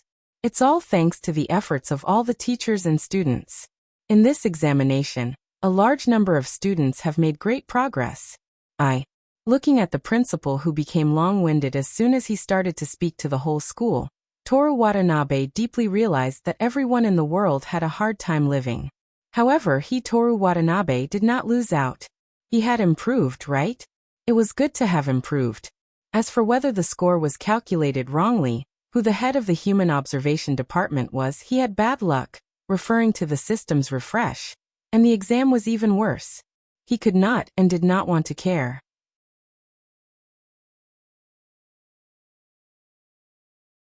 Chapter 57. Toru Watanabe, who thought that the dispute had left him, didn't expect to hear news that could turn the tables just after lunch break. To be precise, it should be the reason why he was buried. The first period in the afternoon was English class. Aona Koizumi, as the homeroom teacher, used her class to talk about the midterm exam. When she walked into the class, she saw that everyone was dejected. She smiled like a friend and said, "Are you all still regretting that you didn't get first place?" "Yes," Osamu Kanai replied in a long tone. Toru Watanabe glanced at this guy. There were a total of 160 people in the first grade. How could someone like you, who was ranked after 100, hurt their hearts? Although you didn't achieve your dream, I still want to praise everyone. Everyone has improved a lot compared to the monthly exam, especially Watanabe. Facing Aona Koizumi's gratified gaze, Toru Watanabe wasn't happy at all. Teacher, although I improved by 1 place, I'm still third in terms of the number of people. In essence, I haven't improved. How can that be? Aona Koizumi laughed. Watanabe, you took the liberal arts exam and scored 886 points. Among the students who entered Tokyo University last year, the highest score for the liberal arts exam was 883 points. Although the paper was relatively simple, you're only in your first year of high school. You're already very, very outstanding. Toru Watanabe was stunned. Teacher, Kiyono and Miki, are they in liberal arts or science? This is the reason why I want to praise you. They took the science exam. Among the students who entered Tokyo University last year, the highest score for the science exam was 893 points. Kiyono and Kujo only scored 888 points. In a sense, Watanabe, you're better than them. Toru Watanabe was stunned. Aona Koizumi looked at his expression and explained. The reason why we didn't separate the rankings and let the students who chose liberal arts and science are ranked together is because, after all, it's the first grade. The liberal arts and science subjects haven't been finalized, and the Ministry of Education won't allow it. What? So I'm first? Heaven rewards the diligent. Toru Watanabe was about to cry tears of joy. He raised his hand. Teacher, I request to rearrange the exam. I'll take the science exam, or they'll take the arts exam. You want to get first place? Are you going to ask Kiyono classmate to do something? Aona Koizumi looked at Toru Watanabe with dissatisfaction. Watanabe, you're already together with Kujo-san. You have to be loyal. Speaking of this, the class burst into laughter. People of this age always like to make fun of relationships between men and women. Teacher, Toru Watanabe said helplessly, the reorganized exam isn't a midterm exam, so there won't be a condition where whoever is first can make the other two do whatever they want. I just want to prove my strength. That was true, but with the narcissism of the other two, a simple provocation would be enough, right? This kind of thing could be discussed in private. There was no need to let others know. This was a game that belonged to the three of them. I see. Aona Koizumi thought for a while.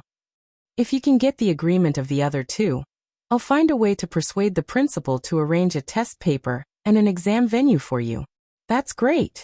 I like Teacher Koizumi the most. Oh, Watanabe, you bastard. You already have Kujo classmate, but you still want to steal Teacher Koizumi from us. Unforgivable. Aona Koizumi's oval-shaped face blushed.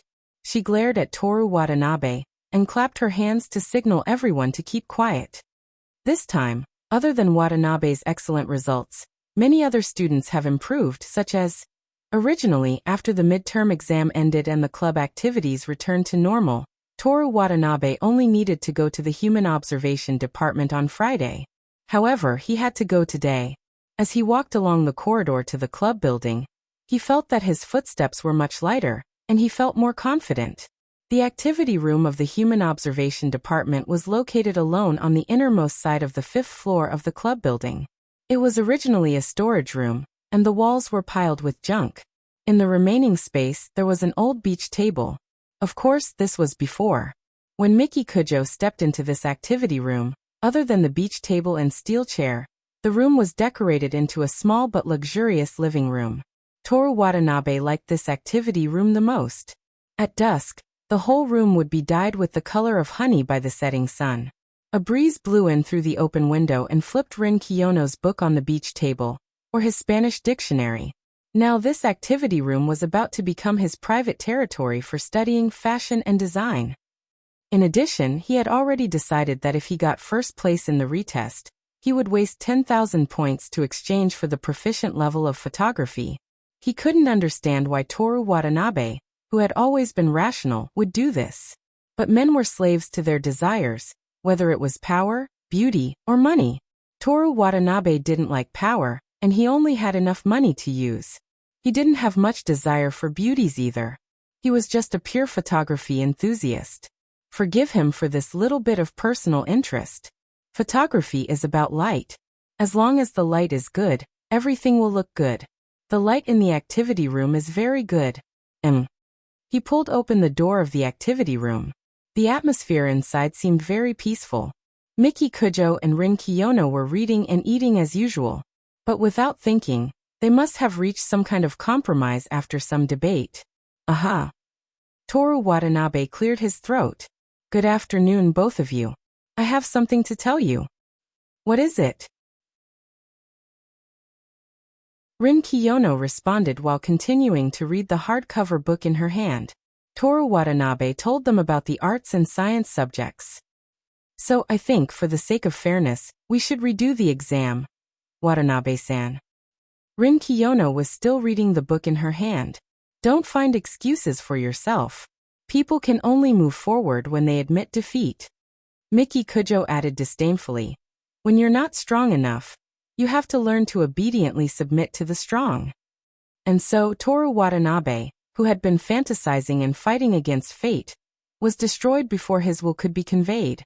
He had nowhere to go and his long-cherished wish floated in the void.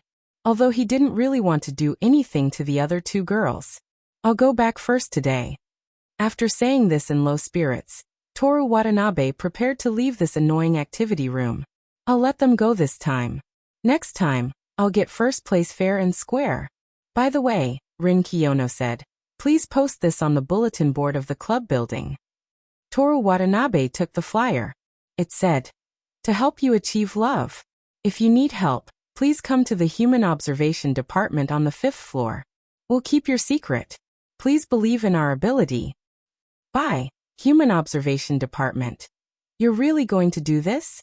Unlike Watanabe-san, who doesn't want to admit defeat, I'm very clear that I'm not good at love. Not good enough. Kiyono-san, have you ever been in love? You don't even know anything about love. Toru Watanabe wasn't polite with her words. Watanabe-san and Kujo-san have only been together for a few days. I don't think you have enough experience to say this to me.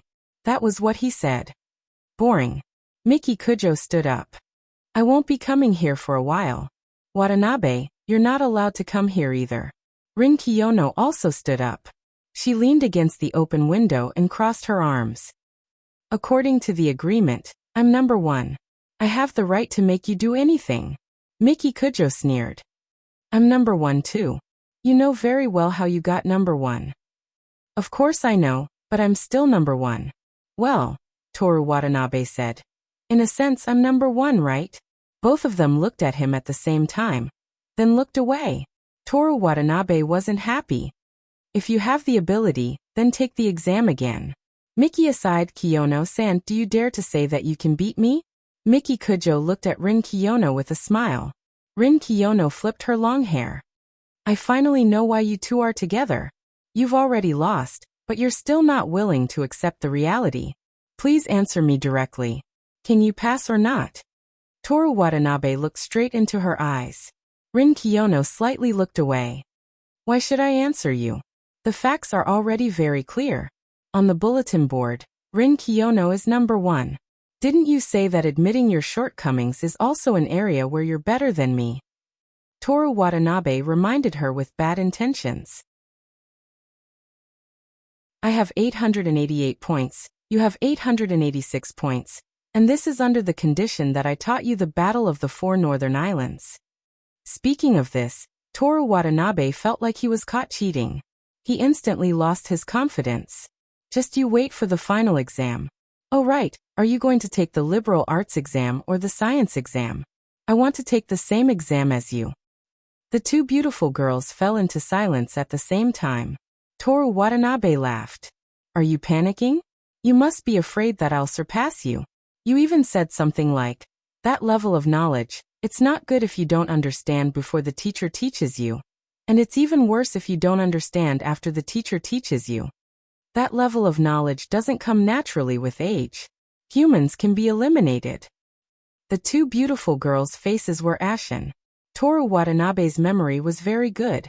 He completely repeated what the two of them said. Rin Kiyono let out a light breath. It seems that I need to be serious and let some people know how powerless they are. Miki Kujo stared at Toru Watanabe with a terrifying expression. She sneered and said, "Tonight, I'm going to punish you." I'm joking. Follow me, Miki Kujo ordered without turning her head. Miki, you see, I still have to participate in the club activities. Toru Watanabe looked at Rin Kiyono for help. He hoped that she would continue to go against Miki Kujo. Rin Kiyono chuckled. Watanabe-san, don't forget to post the flyer on the bulletin board when you leave.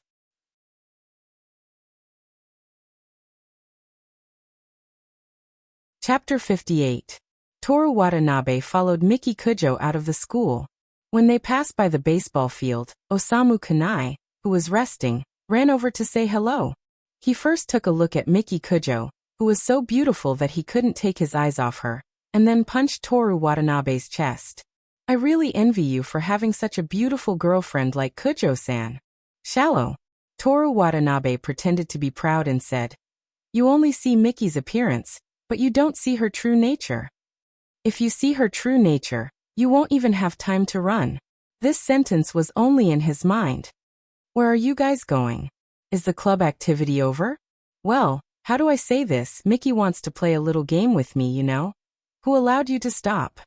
Miki Kujo turned around and reached out to grab Toru Watanabe's ear and walked towards the oak tree at the school gate.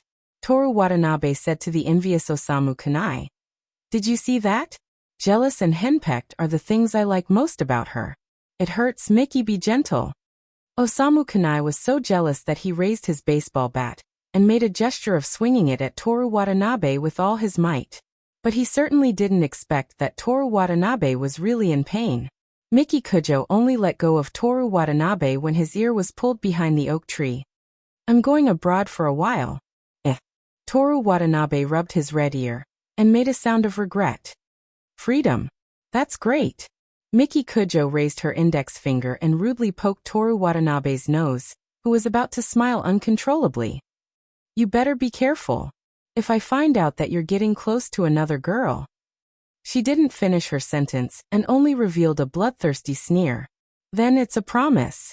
I won't contact other girls, and you can't contact other boys. Toru Watanabe said this just to show that he cared about her. Miki Kujo was stunned for a moment. Then she retracted her hand and put her face close to Toru Watanabe's face. She smiled and teased. Don't worry, I'm yours. That's good.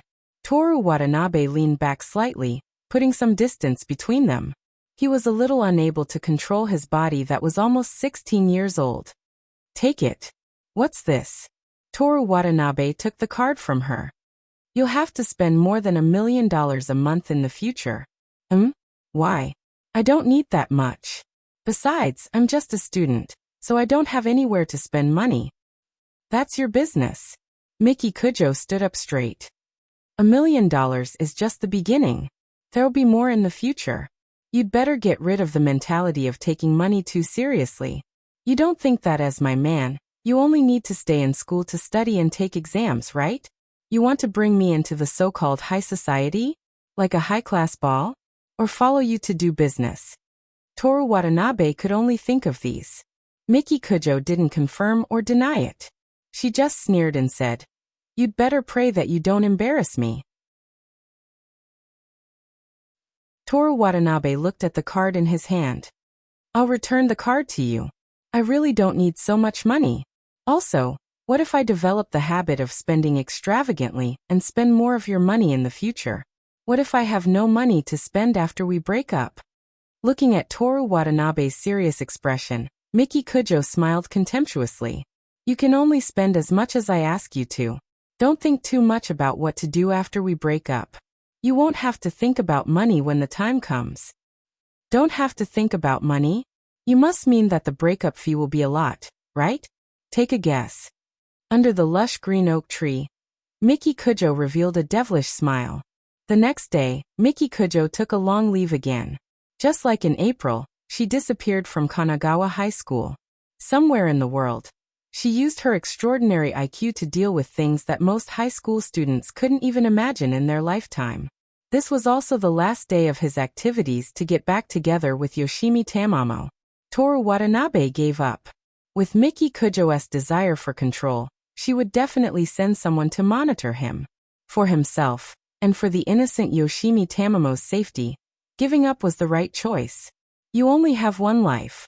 No matter if it's his or someone else's, it should be cherished.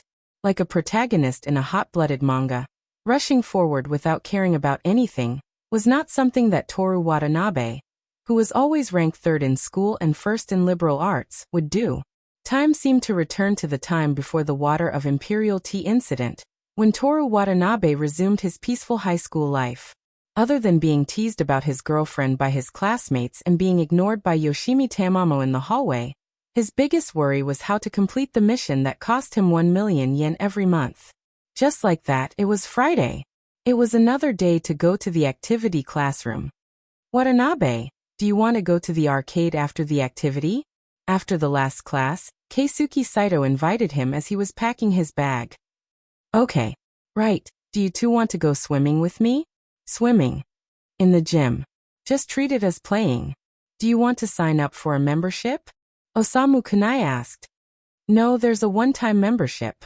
Okay, then we'll go swimming after the arcade, and then we'll have dinner together. Going out to play on a Friday night was a daily routine for most high school students. Toru Watanabe, who never slacked off, was no exception.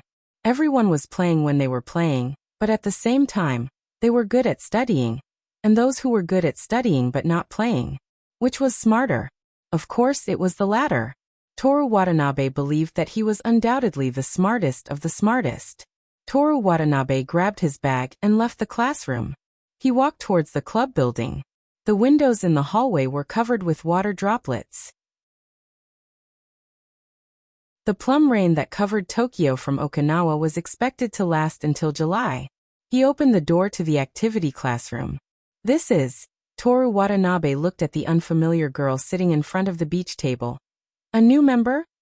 The girl stood up and bowed slightly. Hello Watanabe-san. I'm Aoi Ichiki from Year 1 Class 3. I have something to ask of the Human Observation Department. There was actually someone who believed in the flyer that said begging for children with a large sum of money? Oh. Toru Watanabe nodded. Hello. After greeting her, he walked to the beach table and sat down. As he was about to put on his headphones to practice his Spanish listening, he noticed that there was no tea in front of Aoi Ichiki. He thought for a moment. After all, she was a guest, so he got up and walked to Miki Kujo's tea cabinet. Is black tea okay? Ah. Yes, thank you. Aoi Ichiki quickly replied. Toru Watanabe boiled water and poured a cup for himself and the other two. However, Rin Kiyono and Aoi Ichiki used disposable cups. He reckoned that he would be scolded for letting others drink Miki Kujo's black tea. If he used her cup for others, she would probably come back. Rin Kiyono looked at the white paper cup with hesitation. Toru Watanabe held the teacup and looked at her through the mist. He lowered his head and took a sip. Miki is also a member of the Human Observation Department. Rin Kiyono nodded with a smile that was almost invisible to the naked eye. She picked up the paper cup and took a sip. Then Itsuki-san, let's continue the topic from before. Ah, okay. Aoi Ichiki recovered from the overflowing aroma of the tea. Sorry, where were we? Experience. Oh, I went to the same school as him since elementary school. Of course, it was the same in middle school. I came to Kamigawa for him. Elementary school? Toru Watanabe looked at Rin Kiyono. Rin Kiyono also seemed to have the same feeling. The two of them probably thought of the same thing. Itsuki had liked this person since elementary school, and had liked him until now. Rin Kiyono was a little shy because it was the first time she had a tacit understanding with someone else, so she glared at him. Toru Watanabe was puzzled. Rin Kiyono put her fist on her lips and coughed. Itsuki-san, can you tell me why you like him? What are his advantages? Aoi Ichiki immediately replied. He's very good-looking. Toru Watanabe and Rin Kiyono looked at her motionlessly. He's really good-looking. Aoi Ichiki emphasized. Is he as good-looking as me? Toru Watanabe asked curiously. He had never seen a man who was more handsome than him. Not in the past, and certainly not in the future. Didn't she see that even Kujo-san was convinced by his looks? Aoi Ichiki's reaction was out of Toru Watanabe's expectations. She was very puzzled as she asked Toru Watanabe such a question. Please keep quiet, Watanabe-san. Rin Kiyono said expressionlessly. Toru Watanabe shrugged. He didn't care about the answer, as long as it was impossible for him to be more handsome than him. Rin Kiyono looked at Aoi Ichiki. Are there any other advantages? There was no one more beautiful than her, but she still couldn't make Toru Watanabe like her. So, appearance wasn't the main point. Good musical instrument. Talents? Rin Kiyono muttered to herself. Although she wasn't proficient in all her talents, she was good at everything that normal people could say. She didn't have a chance to show it? Usually, only Toru Watanabe saw her knowledgeable side. This could be used as a reference. Rin Kiyono nodded. Anything else? Also no friends. Rin Kiyono looked at the surprised Toru Watanabe and asked Aoi Ichiki, what's so attractive about having no friends? If he doesn't have any friends, it means that he doesn't play with other girls, in that case. Aoi Ichiki's voice was getting smaller and smaller, but the other two understood what she meant. Rin Kiyono didn't think that she could make Toru Watanabe like her, because she didn't have any friends. Instead, it was the only way for him to make fun of her. Anything else? Aoi Ichiki frowned. I can't remember. What's the most important point? For example, without this, you won't like him. Aoi Ichiki racked her brain and finally said, looks? He's too good-looking. Rin Kiyono sighed helplessly. What's wrong? Did I say something wrong? Aoi Ichiki asked Toru Watanabe. Before Toru Watanabe could speak, Rin Kiyono said, I don't think looks are the main point. If you only look at the appearance and not the behavior, you won't be able to see the essence of a man. Of course, this is just the difference between me and Yumiki-san. She further explained, a man must first have an extraordinary IQ, be very hardworking, and have good talent. For example, the liar sitting there with a face full of aren't you talking about me? Even I have to admit that he's a little handsome. The limit of human appearance is just a little bit handsome? Your requirements are really high. Toru Watanabe ridiculed. Rin Kiyono showed a helpless expression, like Toru Watanabe helping a child in the village with his homework. Watanabe-san, are your ears only able to understand Spanish now? I said that when I judge a person's handsome, it's based on his behavior, right? Toru Watanabe put his hand next to his ear and said in broken Spanish, ¿Qué dices? No lo entiendo. What did you say? I don't understand. Rin Kiyono turned her face, her shoulders shook twice, and there was a very light laughter. But when she turned her head again, her cold and beautiful little face had changed into an indifferent expression like she was looking at a kindergarten child. Aoi Ichiki looked back and forth between the two and said with envy, if my relationship with my san was as close as Kiyono-san and Watanabe-san, then my confession would definitely be successful. Close. Ichiki-san, please pay attention to your words. Rin Kiyono stared at her with a cold expression. Wait. Toru Watanabe said. I wasn't talking about anything. My san? Sorry that.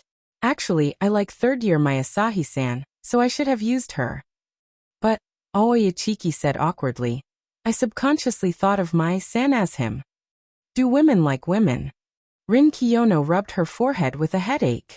Was there any meaning to it? My Asahi-san? Yes. Aoi Ichiki answered subconsciously. She likes women? Toru Watanabe stared at Aoi Ichiki. I'm not sure about that, but my san said that she likes to be with girls more. System, are you there? If you're alive, can you come out and let me beat you to death? Aoi Ichiki looked at Toru Watanabe's face that had been reduced to 8 points due to his distortion and asked, Watanabe-san, do you hate gays? No. Toru Watanabe hurriedly waved his hands.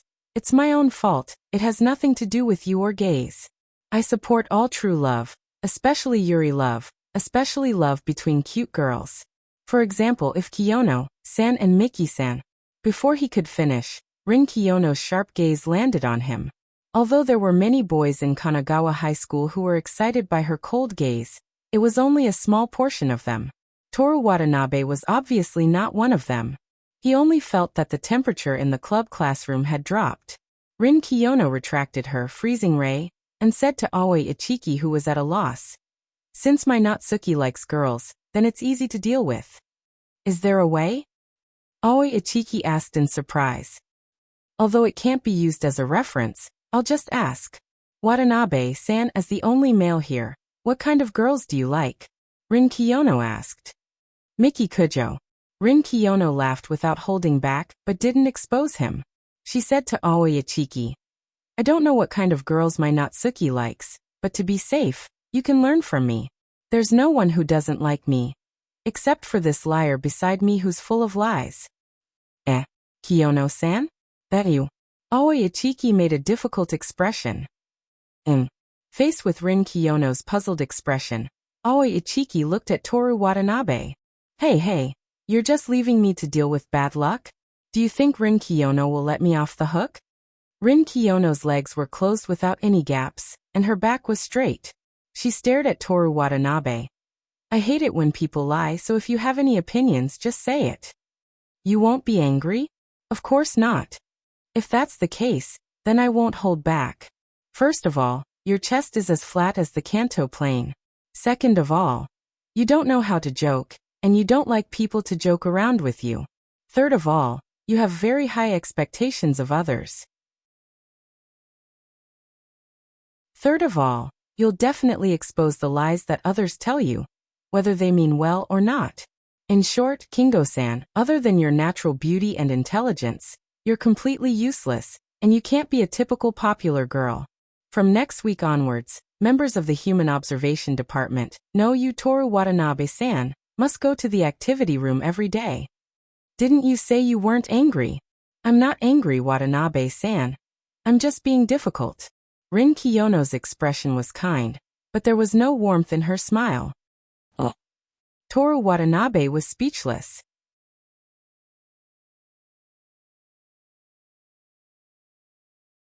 Chapter 59.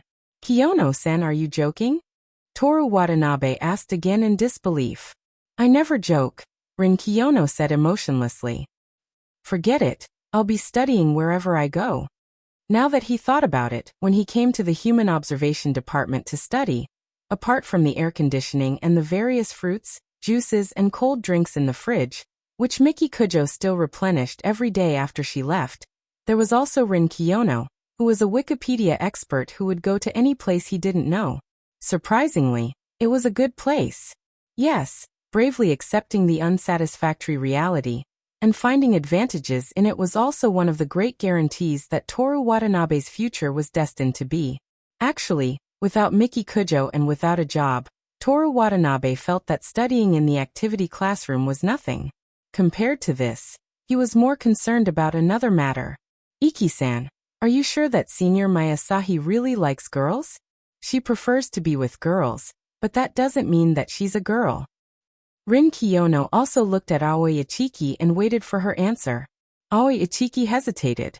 "Thinking about it carefully, it seems that I'm not sure. A few days ago, during the training break, Senior Mai mentioned a man." "Can you repeat what she said?"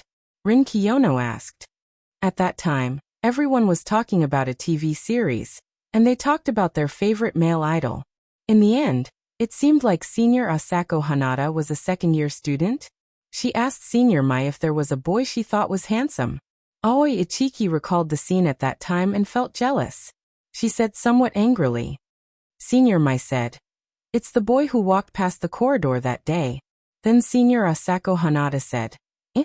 in surprise. Senior Mai then said, "That boy's occasional smile is irresistible. Was Mayasahi in that group?" At that time, Toru Watanabe was in a hurry to get food for Miki Kujo in the activity classroom. He was also troubled by the great cause of the Battle of the Four Northern Islands, so he did not pay much attention to his surroundings. The only face he could recall now was Asako Hanada's blushing face. While Toru Watanabe was still reminiscing, Aoi Ichiki's rage had already reached a high point. "If I find out who this boy is, I won't let him off. What are you going to do to him?" Toru Watanabe pretended to be curious and asked. Aoi Ichiki had only said this because she hadn't thought about it carefully. Throw away his indoor shoes? I see. Isn't it too serious? Or should I write a warning letter first? It's not serious, it's not serious. This level is just right. But I don't recommend using a pink envelope. If she used a pink envelope, he would mistake it for a love letter. In the end, it would be disposed of without even looking at it. What color should I use for a curse letter? Black? You too. Rin Kiyono rubbed her temples as if she had a headache. Sorry. Aoi Ichiki clasped her hands together and apologized. Toru Watanabe had an indifferent expression. Miki Kujo-san, come and see, this is the correct way to deal with school violence. Your actions of evaporating people are 1000% wrong. Rin Kiyono glanced at Toru Watanabe. She already guessed who Aoi Ichiki was referring to when she said that her smile was irresistible. So you're saying that there's a possibility of her liking men? She lowered her head and revealed a thoughtful expression. I think it's better to confirm if senpai really likes women. If she doesn't, acting rashly will only make her feel disgusted. What do you think, Yitsuki-san? That's the best. But, what should I do specifically? Rin Kiyono looked at Toru Watanabe. Toru Watanabe pointed at his chest. Kiyono-san, you're not going to make me ask her, are you? Rin Kiyono rubbed her chin. The simplest method I can think of is to have a boy confess. If it fails, we can take the opportunity to ask her why. That way we'll know if she really likes women. No. Before Toru Watanabe could say anything, Aoi Ichiki waved her hands and refused. What's the reason? Rin Kiyono asked. That. Aoi Ichiki stole a glance at Toru Watanabe. Watanabe-san already has a girlfriend. Toru Watanabe nodded in agreement. I can't do anything to betray Miki. He didn't dare. I see. Sorry, I didn't take their relationship seriously. Rin Kiyono nodded. Then I'll confess. Toru Watanabe was so surprised that his mouth opened slightly. Rin Kiyono smiled at Toru Watanabe.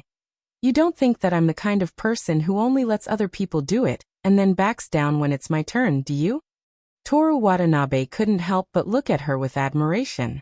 Sure enough, apart from him, Rin Kiyono would also be amazing in the future. Moreover, for a girl to confess to another girl for something she wanted to do, this was already beyond the concept of being amazing. Toru Watanabe knew that he would never confess to a man. Kiyono-san, I feel like you're glowing.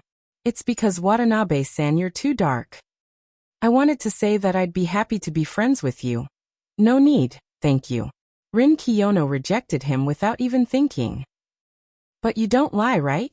Watanabe-san, you're #1 in the liberal arts, but the only thing in your head to confess is I swear to Kanagawa High School, to Shitani Station, and to everyone that I like you? At times like this, you can just ask a different question, like, do you like me? Or are you willing to go out with me?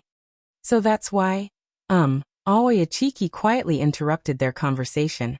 I don't think it's possible. What's the reason? Rin Kiyono always maintained a humble attitude towards other people's objections. Kiyono-san, you're very beautiful. I'm afraid that Senior Mai might really like girls and accept your confession. In the eyes of the Appearance Association, was everyone in the Appearance Association? My endless charm is indeed an unstable factor. Rin Kiyono crossed her arms and rested her chin on her right hand. She seriously considered what she should do if such a situation really happened. Wait a moment. Toru Watanabe was unhappy. Itsuki-san, why didn't you say that you were worried that I was too handsome, and that Senior would accept me tomorrow? That's also possible. In any case, Kiyono-san and Watanabe-san are both out of the question. Then we'll have to think of something else. Rin Kiyono fell into a long period of contemplation as she spoke. She didn't say anything, so the activity classroom quieted down. The pitter-patter of rain outside the window also returned to their ears. Toru Watanabe looked out the window at Shitani Station, which was covered in June's plum rain. For some reason, he suddenly recalled the conversation he had with his parents a few days ago. You did very well this time, but don't tire yourself out. Go out with your friends more often. Clothes won't dry in the rain. Buy a few more. I'll give you some money. There's nothing going on at home recently. We're just watering the rice fields. Your dad bought a few ducks and raised them in the paddy field. He said that you can eat them when you come back during the summer break. They talked about very common topics, but Toru Watanabe regretted that he didn't go back on his 3 consecutive days of break. He should have gone back to take a look. We can only observe them face to face. Toru Watanabe came back to his senses and looked at Rin Kiyono, who suddenly spoke. Observe? Aoi Ichiki, who had almost finished drinking her black tea, was puzzled. Yeah. Rin Kiyono raised her head. Whether a person likes a boy or a girl, there will be subtle differences when interacting with each other. Itsuki-san. Yes. Can I trouble you to ask Senior Mayasahi out tomorrow? At that time, Watanabe-san, and I will travel with you as your friends. Wait a moment. Toru Watanabe raised his hand. Why do I have to participate? Wouldn't it be better if Imu classmate invited her real male friends? The last time he went out with Yoshimi Tamamo, he was warned by Miki Kujo. This time, going out with 3 girls. Did he feel that the daily routine was too uncomfortable, so he insisted on entering the line of being hunted down by the corporations? Rin Kiyono revealed an expression of disdain for Toru Watanabe for going to the arcade with his friends, but there was nothing he could do about it. She sighed. Apart from me, there are very few girls in high school who don't care about appearance. If you randomly find a boy, do you think that Senior Mayasahi will waver between the infinitely charming me and him? Among all the boys in Kanagawa High School, you're the only one who's barely close to my standards. Barely close. Rin Kiyono tilted her head. She was puzzled by Toru Watanabe's question. You. Forget it. Indeed, you're barely close, but you're only 9 points, while I'm close to 10 points. Although I'm only 9 points when I'm not smiling. Toru Watanabe finished ridiculing in his mind and said, Thank you for acknowledging my charm, but I still refuse. Why? I have a girlfriend and she's super jealous. I can't go out with girls. You don't need to worry about that. I'll vouch for you. I'll let Kujo-san know that you're doing this because of club activities, and not because you want to hook up with other girls. Aren't you enemies? We're enemies, but that doesn't affect my credibility. Do you think I'm a liar who's full of lies like you? Toru Watanabe knew that she was hinting that none of his confessions to Miki Kujo were true. If something happens, you'll take responsibility for me, and I'll be fine. Of course, I'll take responsibility for you. Toru Watanabe felt that this sentence was a little weird. But forget it. As long as he was careful, and with the lie detector machine, he would keep a distance from them. Miki Kujo should understand, right? Moreover, according to what Toru Watanabe learned from books, showing that he was popular was also a way to make rich women, no rich young ladies, love, possessiveness, and satisfaction. He could try it. But, I'm going to bring Osamu Kanai and Keisuke Saito with me. They're my classmates, the 2 who wanted to join the Human Observation Department. Rin Kiyono chuckled. Up to you. Of course, she wasn't laughing at Osamu Kanai and Keisuke Saito. They weren't worthy of her ridicule. She was laughing at Toru Watanabe's cowardice. What's with that expression? Let me explain. This isn't cowardice, nor is it fear. It's steadiness. Steadiness, do you understand? The definition of being a coward varies from person to person. If you say so, then so be it.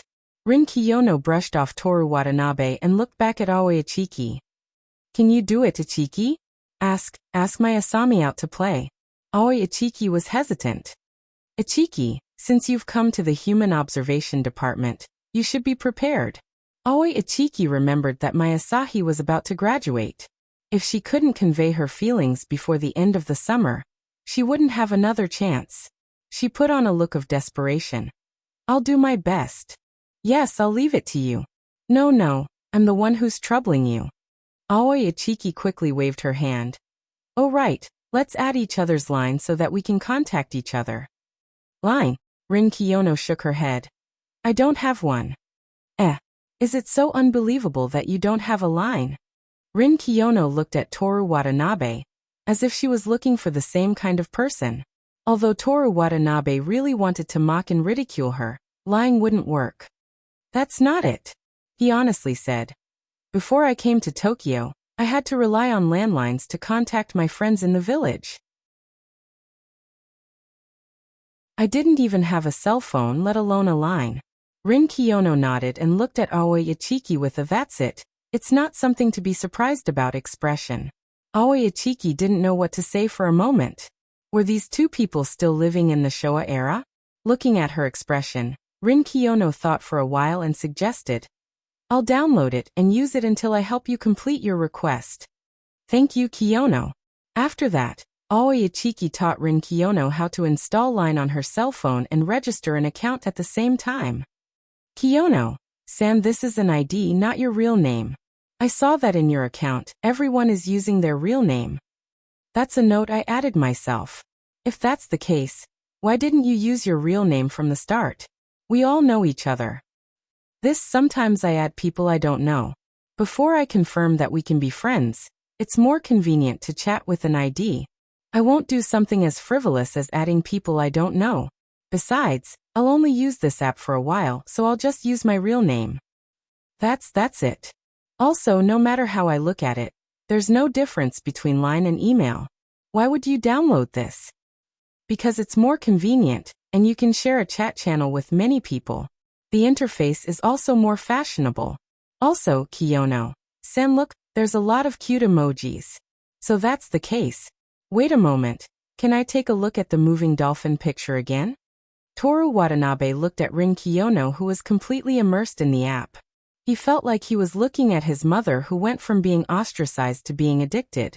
However, at that time, the target was Amazon. From the middle-aged women in the village, to Rin Kiyono, who was a high school girl with no friends. The internet is a scary thing. She might even be more charming than him. After creating the chat group, Aoi Ichiki said that she would contact him at night, and left the human observation department. Toru Watanabe stayed in the classroom until the end of the day, and then he also left. It was still raining heavily outside. On the way to the arcade with Osamu Kanai and Keisuke Saito, Toru Watanabe told them about the possibility of going out together tomorrow. "Watanabe, you'll always be humanity's best friend. The day has finally come. Long live the fellowship." The two of them didn't listen to him at all. But it didn't matter. "As a return gift, you'll treat me today. Kanai, you treat me to a game. Saito, you treat me to a meal." "No problem. Leave it to us." Seeing how happy the two of them were, Toru Watanabe smiled. When he was listening to the English broadcast at night, the host mentioned that he went on a trip for a period of time. Because it was a company mission, he could spend as much money as he wanted. He shouldn't let others treat him. He still had a mission that required him to spend 1,000,000 yen every month.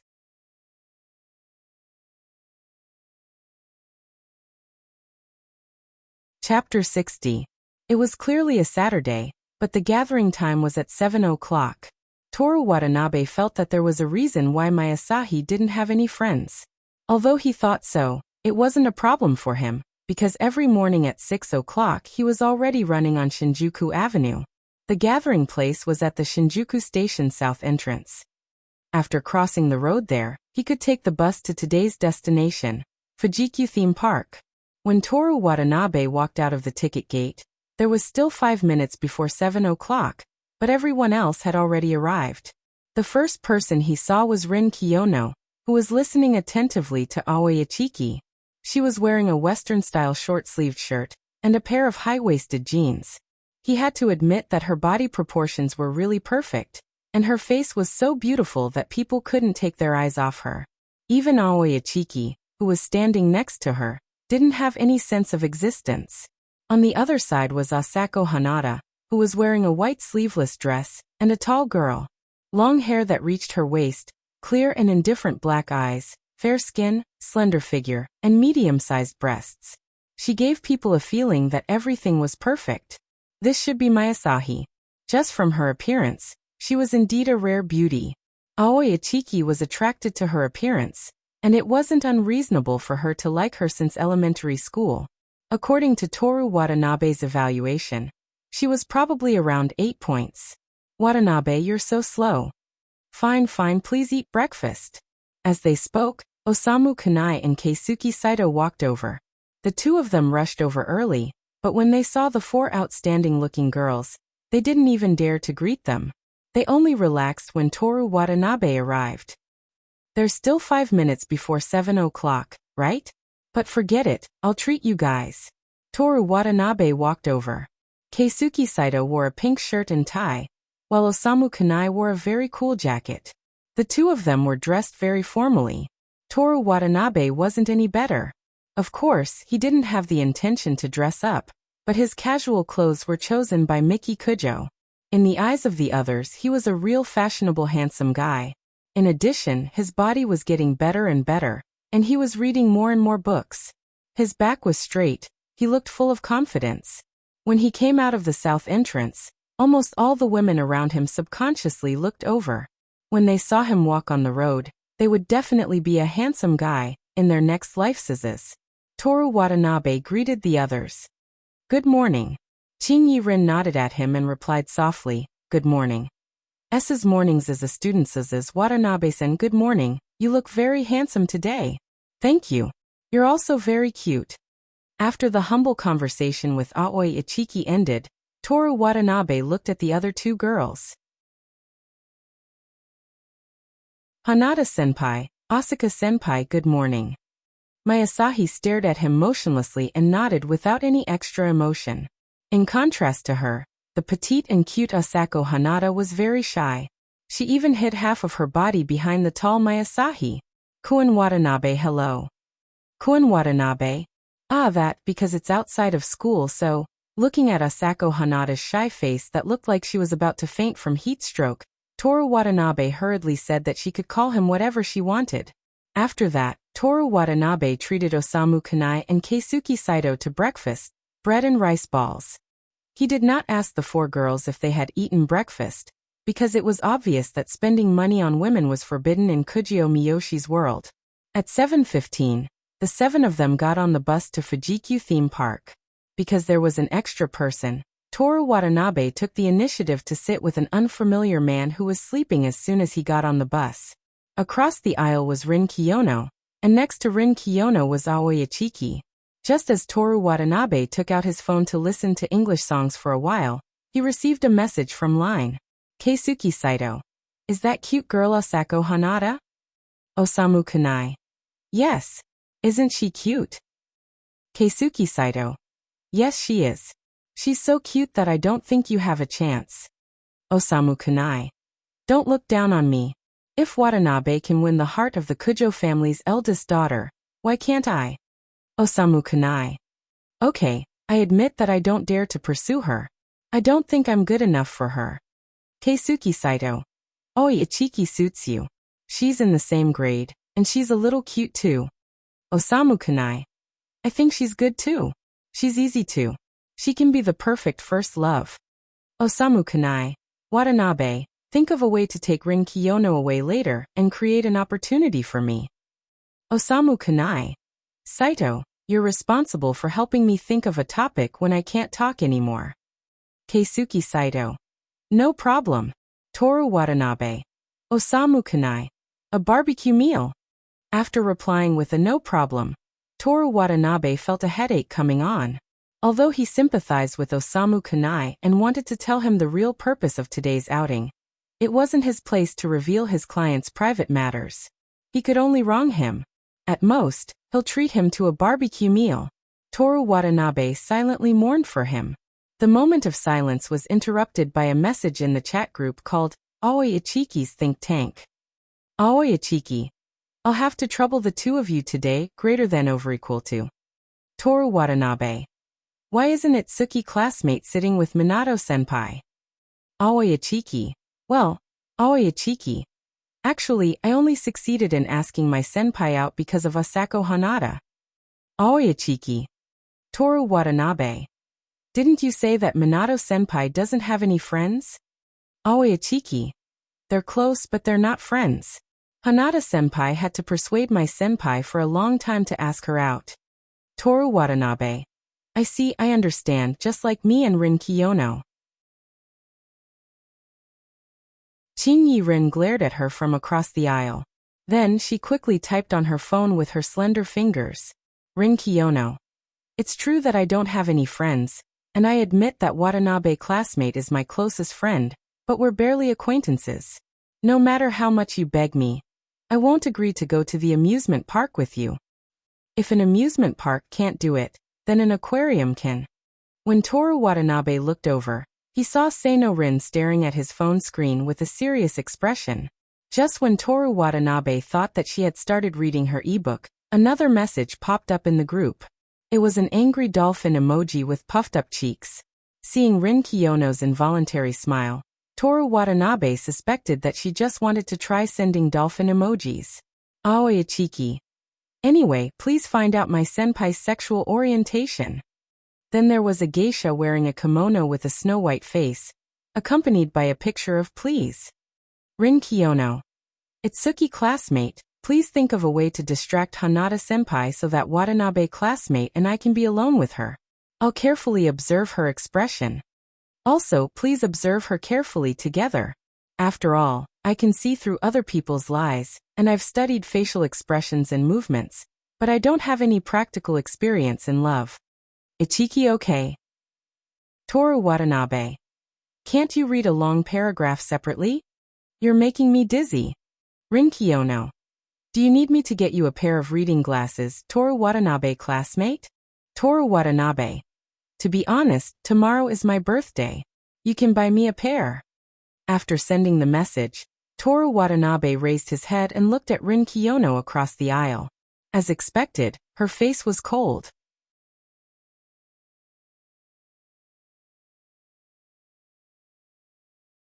Chapter 61. Fujikyu Amusement Park. Just from the name, one could tell that it was a place to admire Mount Fuji. Toru Watanabe stretched as he walked down from the bus. Compared to the amusement park, he was more interested in the distant snow mountain. Perhaps it was because he was born in a village surrounded by mountains. After buying the tickets, the group of 7 walked into the amusement park. First, it was a French fairy tale town. The idea came from the cartoon and picture book, The Story of Casper and Lisa. The girls were gathered around an enlarged picture book and a 3D animated character that was as big as a person in the picture book. Osamu Kunai secretly winked at Toru Watanabe, telling him to hurry up and take Rin Kiyono away from Aoi Ichiki. In this world, other than himself, who would forget their friends when they're not in love? Sighing in his heart, Toru Watanabe walked toward Rin Kiyono. You came at the right time. Rin Kiyono was looking for him. I did some research and found out that this haunted house has the world's scariest haunted house in the Guinness Book of Records. You want me to play with senpai? I heard that haunted houses allow intimate actions. It can improve the relationship between couples. Aoi Ichiki said excitedly. I'm guessing she's not asking you to play with senpai. Toru Watanabe looked at the picture book. Then who is she playing with? Me and him. Rin Kiyono answered. In a panic state, a person's subconscious reaction is the most realistic. And I'm very handsome and reliable. If senpai chooses to rely on me when she's scared, it means that she's male. Toru Watanabe explained. Rin Kiyono added. Just based on this point alone, we can't come to a conclusion, but it's a very important reference. Imu classmate, I'll have to trouble you to distract senpai. If there's someone she knows, she'll choose to rely on someone she knows. No problem. I will do my best. But Aoi Ichiki looked at Toru Watanabe, who was 3 steps away from them and didn't even look at them. Watanabe classmate, why are you talking like that? I'm sorry. My girlfriend is very possessive. I'm in love with her. Rin Kiyono chuckled. I've realized that you're quite knowledgeable about cowardice. Thank you. I've always been knowledgeable. Toru Watanabe walked back to the men's team. Guijing, I suggest we go to the haunted house later. I will deal with Rin Kiyono in secret, and the rest will depend on you. Haunted house? Good for you, Watanabe. Osamu Kunai's face was filled with imagination. He was already imagining how he would be brave enough to protect the frightened Aoi Ichiki. Keisuke Saito also helped him come up with a plan. Hug her in your arms, Pretend that you're scared, and hug Aoyachiki's waist. Deal with the secret that's waiting to be scolded? What are you going to do to Rin Kiyono? Toru Watanabe ignored him. When the 5 of them decided to go to the haunted house, the 7 of them left the French fairy tale town and went straight to the haunted house. The haunted house's exterior was a dilapidated, eerie, and creepy hospital building. The staff would split the visitors into groups of 2 to 4 to increase the sense of fear. Otherwise, with 7 people together, even the most courageous people wouldn't be too scared. This segment was related to the success of the mission, so Aoi Ichiki was very enthusiastic. Hanada-senpai, let's go in pairs. Sure, Asako Hanada nodded. My senpai, why don't you come with us? My Asahi nodded slightly. Aoi Ichiki didn't know what to do and blurted out, I want to try it with Hanada-senpai. Luckily you're a girl, or else my Asahi wouldn't like you. Toru Watanabe was speechless. Osamu Kanai was also disappointed. After Aoi Ichiki said that, she obviously realized the problem and quickly changed her words. Actually, Kiyono classmate has something to say to my senpai, ha ha ha. Idiot, Rin Kiyono never lies. Are you trying to sacrifice yourself? Toru Watanabe looked over and saw that Rin Kiyono's beautiful face was indeed troubled. He took 2 steps forward. Actually, the Human Observation Department has something to ask Hanada-senpai. That's why we came today. It's embarrassing to talk about this in front of so many people. Senior, please come with us. Please. My Asahi looked at Toru Watanabe indifferently and was silent for a full 10 seconds before she nodded like a character in a game. Okay. Her tone was also indifferent. Toru Watanabe breathed a sigh of relief. My Asahi looked at him indifferently and felt that she had seen through everything. Since it's like this, Kiyono classmate, Hanada-senpai, and I will be in a group, and the 4 of you will be in a group. Is that okay? Okay. Osamu Kanai looked at Toru Watanabe with gratitude. He was almost treating him as Prometheus who brought the fire to humanity. Agreed. Aoi Ichiki also raised her hand in agreement. Osamu Kanai excitedly urged everyone to hurry up and line up. Aoi Ichiki suggested that the 7 of them take a group picture in front of the haunted house. I don't need it, Toru Watanabe said. After all, your family is so strict, Osamu Kanai and Keisuke Saito mocked. This is love. What do you know? Toru Watanabe flew into a rage out of humiliation. I don't need it either. Rin Kiyono refused. She had a cold and unapproachable temperament, so it was difficult for a normal person to coax or persuade her. My Asahi, who had a more ethereal temperament, also shook her head. In the end, only the 4 of them took a group picture. In order to prove that they walked into the haunted house with smiles, the 4 of them in the picture were smiling happily. When they were lining up, they saw people running out of the door from time to time.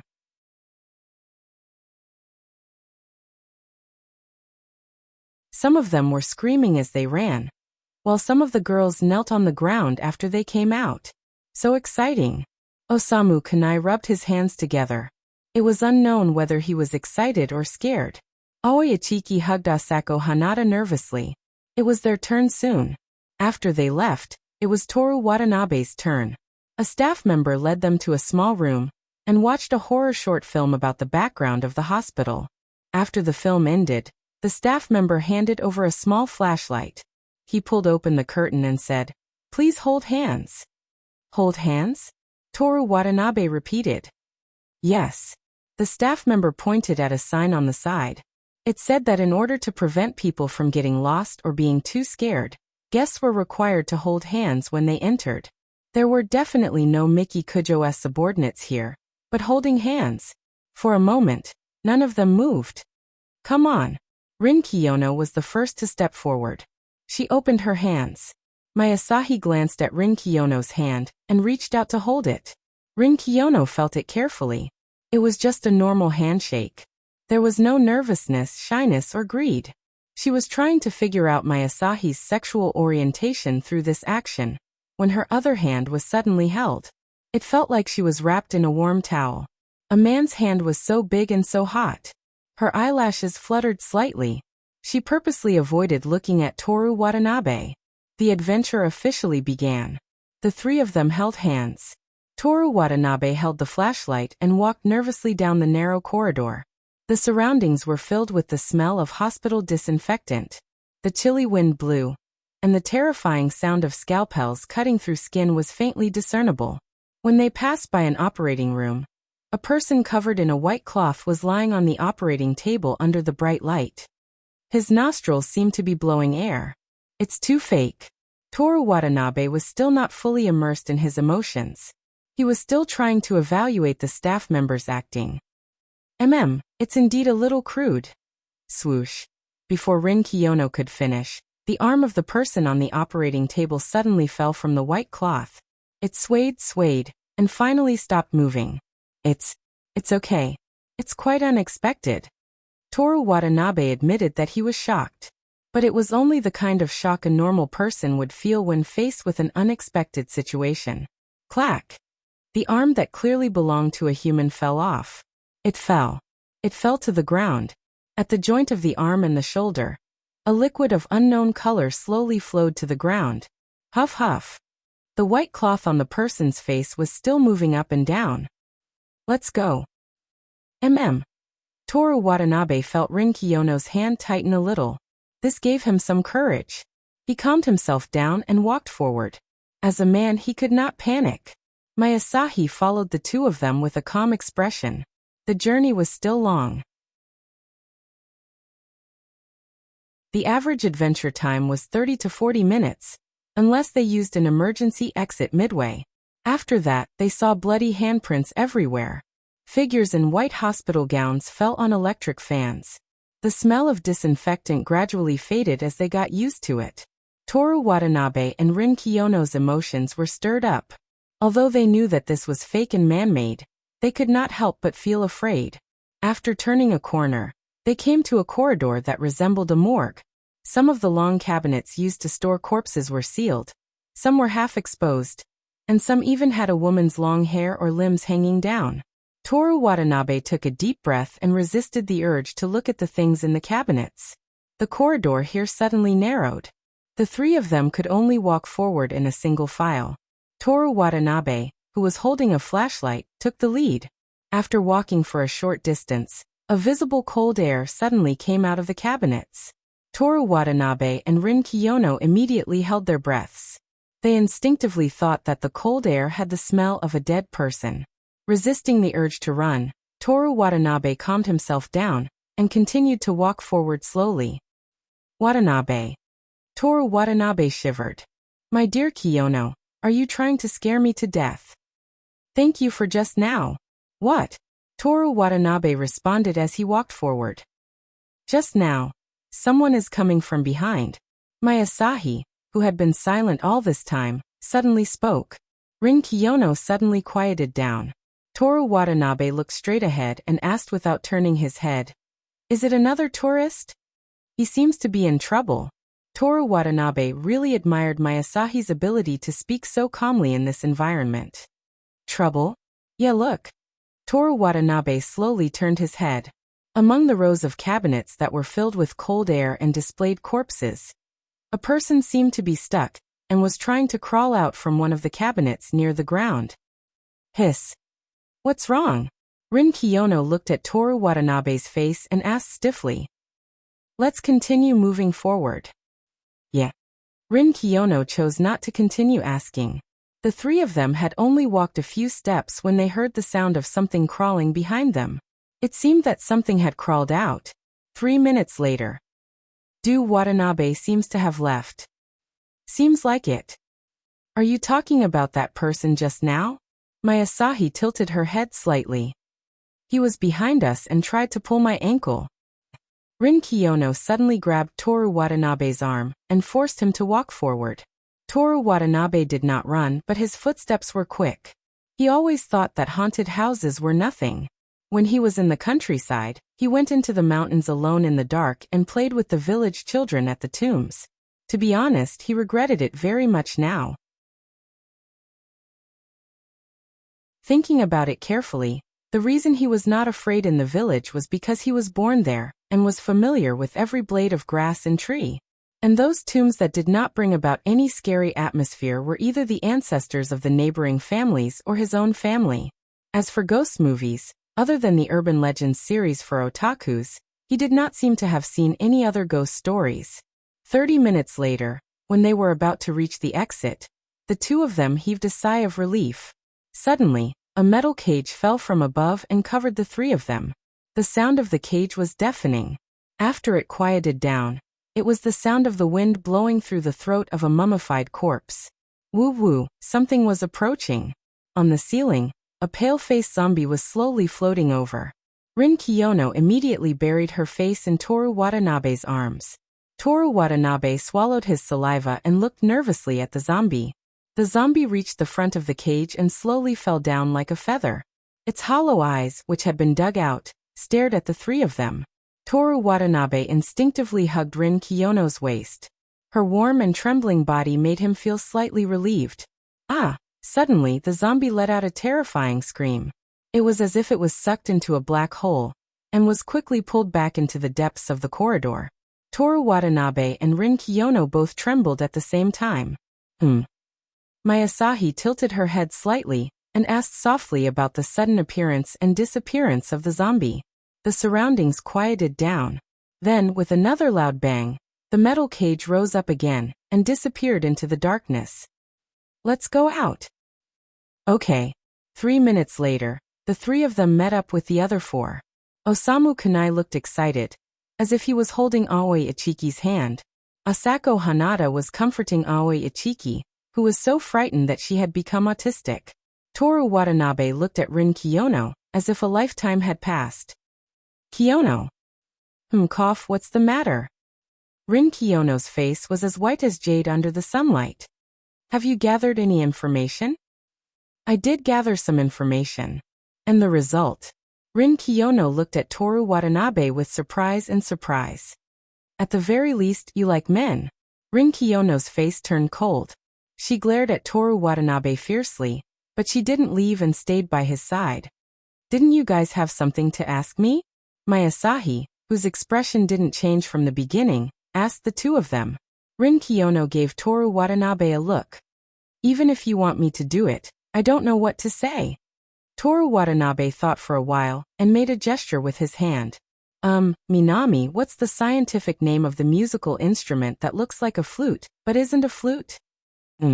Mayasahi tilted her head slightly, as if she was facing the zombie, and asked Toru Watanabe a question.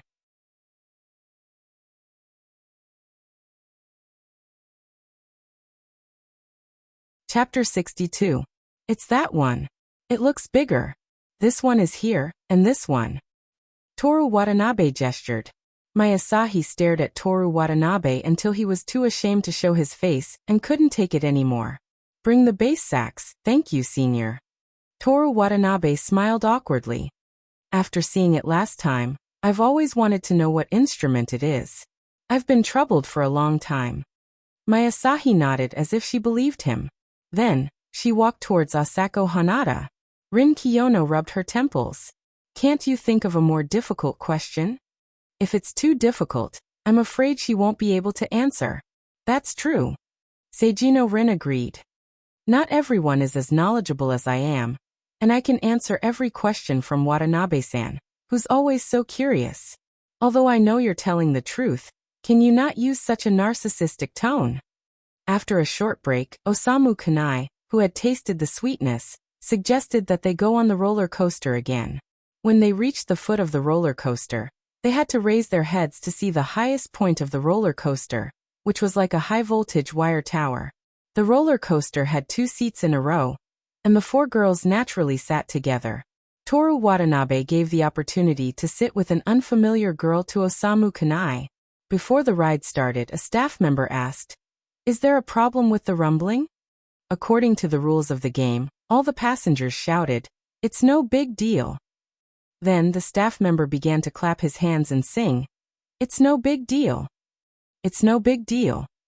The roller coaster set off with this song. Toru Watanabe thought that other than being afraid of ghosts and Miki Kujo, there was nothing else to be afraid of. However, when the roller coaster began to spin along its track and he began to spin along with it, He knew that he was still too young. This was a roller coaster that not only revolved, but also rotated on its own. Toru Watanabe's feet were suspended in the air, and his body was rapidly rotating 360 degrees with the seat. His eyes could not see the track of the roller coaster at all, only the sky and the ground. A strong sense of weightlessness accompanied the entire process. When he rushed up into the sky, he felt that he would derail. When he dove down, he was worried that he wouldn't be able to stop. His heart had never left his throat. I want to go down. Stop. Stop. Ah. It was hard to tell who was shouting and what words were shouted, except for the expressionless Masahi. This was what they learned from the photos provided by the amusement park. Senpai Mai is amazing. Aoi Ichiki spent money to buy the digital version of the photo. The 7 of them looked a little pale. After resting for a while, they decided to have lunch first. At first, he didn't have much of an appetite because of the roller coaster, but after a few bites, he felt hungrier and hungrier. After lunch, everyone decided to play some leisure activities in the afternoon, such as the Ferris wheel and bumper cars. When the distant Mount Fuji was dyed red by the setting sun, the group took a bus back to Tokyo, and then separated at Shinjuku Station. On the tram back to the rental house, the 3 of them discussed in the Aoi Ichiki's think tank chat group. Aoi Ichiki. Kiyono, Sand Watanabe-san, do you have a conclusion? Rin Kiyono. Masahi-senpai only talked to Watanabe-san today. Rin Kiyono. When you talk to girls, other people lead the conversation. And it's the same when you talk to me. Rin Kiyono. It's hard to come to a conclusion. Toru Watanabe. Good girl, you've learned how to segment. Rin Kiyono sent an emoji of a dolphin spraying water from its mouth.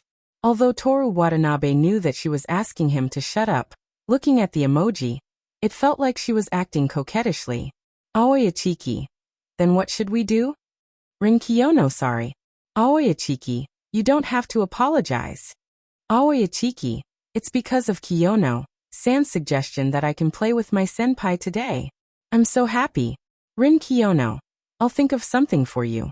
Aoi Ichiki, thank you. Toru Watanabe. Why do we have to know each other's sexual orientation? Aoi Ichiki? Rin Kiyono. Of course it's to not be hated by the other party, and to be successful. Rin Kiyono. If I remember correctly, I've already explained the reason. Watanabe-san, I overestimated your memory. Toru Watanabe. To not be hated. To be successful? Toru Watanabe.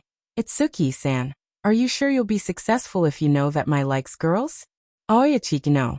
Toru Watanabe, one more question. Do you still want to confess if you don't know if you'll succeed? Aoi Ichiki, of course. This is your last chance. Toru Watanabe. Can I understand it this way? This is your last chance. No matter if you're hated or rejected, you have to convey your feelings? Aoi Ichiki, yes. Toru Watanabe. If that's the case, why does it matter if she likes girls or not? Rin Kiyono, I see. Toru Watanabe imagined her holding her chin with one hand on the tram. Toru Watanabe. If you like someone, no matter what the other party's situation is, you have to say it. Toru Watanabe. If you like something from your heart, you don't have to question it. Aoi Ichiki. Then should I confess directly? Toru Watanabe. Please hurry. Toru Watanabe. Let the other party know your feelings. Toru Watanabe. Even if you're rejected, at least you can make the other party care more about you. If Itsuki-san chooses to give up, you can also end this unrequited love quickly. Rin Kiyono. As expected of a member I approve of. Toru Watanabe. Your approval is unnecessary. Aoi Ichiki. I'm going to do it. Toru Watanabe. Wait, please don't use line to confess. Please choose a place that the other party likes. Details can let the other party know your feelings. This was the experience Toru Watanabe had when he was forced to confess in the courtyard. It was almost a suicide confession in front of all the teachers and students during exams. However, the return was also amazing. The daughter of the Kujo family, who had $1 trillion in assets, became his girlfriend. Although he didn't feel happy, the logic was the same. The right place would definitely give him bonus points for his confession. Aoyachiki. Okay. Aoyachiki. Thank you, Watanabe-san. Aoyachiki.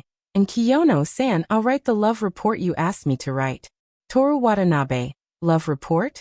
After Aoyachiki's explanation, Toru Watanabe found out that Rin Kiyono actually asked her to write a love report about the whole process of her pursuit. It sounded complicated, but in fact all she had to do was to write down everything that happened in Aoyachiki's feelings. Toru Watanabe sent a friend request to Rin Kiyono, and it was quickly accepted. He sent a private message. You actually went to such lengths to make me fall in love with you? You fell in love with me? Yes, just like how a researcher would treat a monkey with 3 arms. Toru Watanabe switched to the group chat and sent the dolphin spitting water emoji to Rin Kiyono. Rin Kiyono childish. This guy. Next stop, Shiya Station, Shiya Station. Toru Watanabe put away his phone, got off the tram, and went back to his apartment. As he opened the chain door, he thought about whether he should study for a while or go swimming at the swimming pool. When the door was opened, the narrow space of the apartment came into view. Miki Kujo was sitting on the table with her legs crossed and her arms crossed. Her graceful figure, slender legs, and beautiful face also entered Toru Watanabe's sight. Come here, she ordered with a cold smile.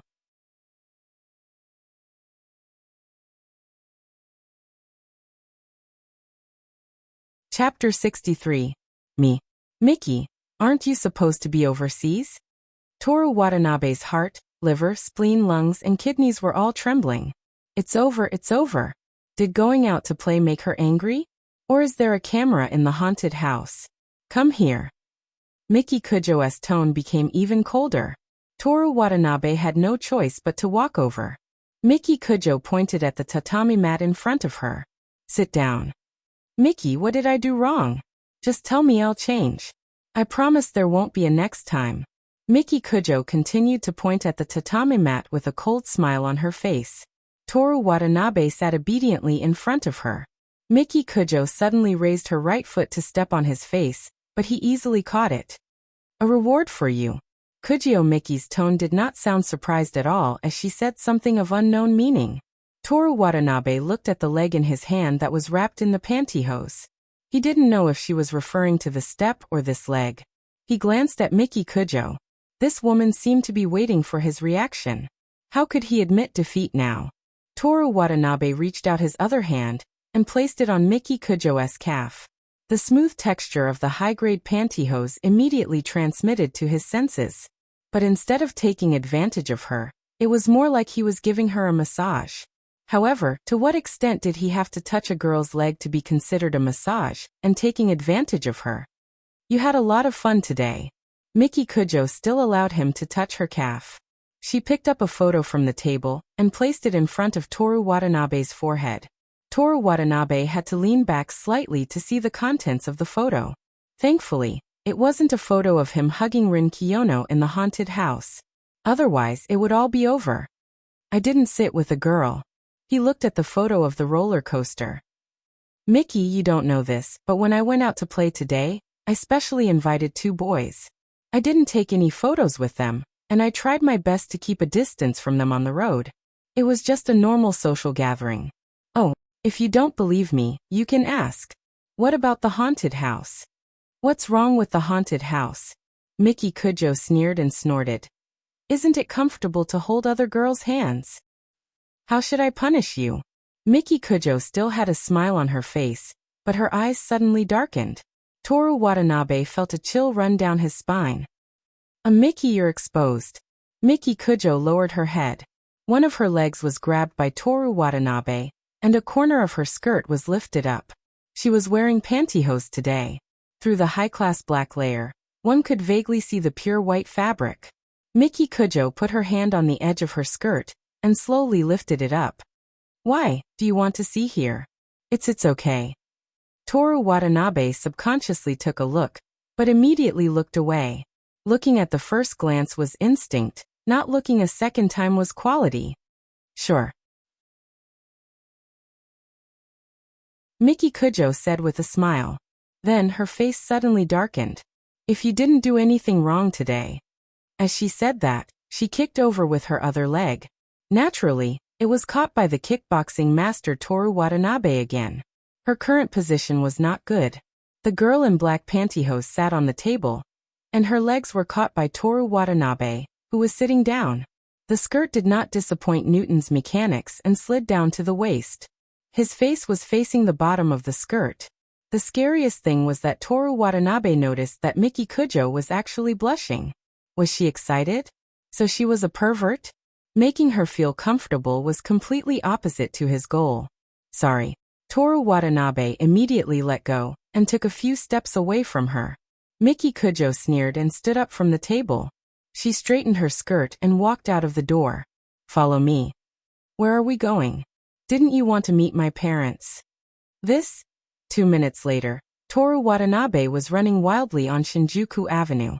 Miki Kujo's luxury car was driving at 20 kilometers per hour beside him. Was this the punishment for not making her feel comfortable?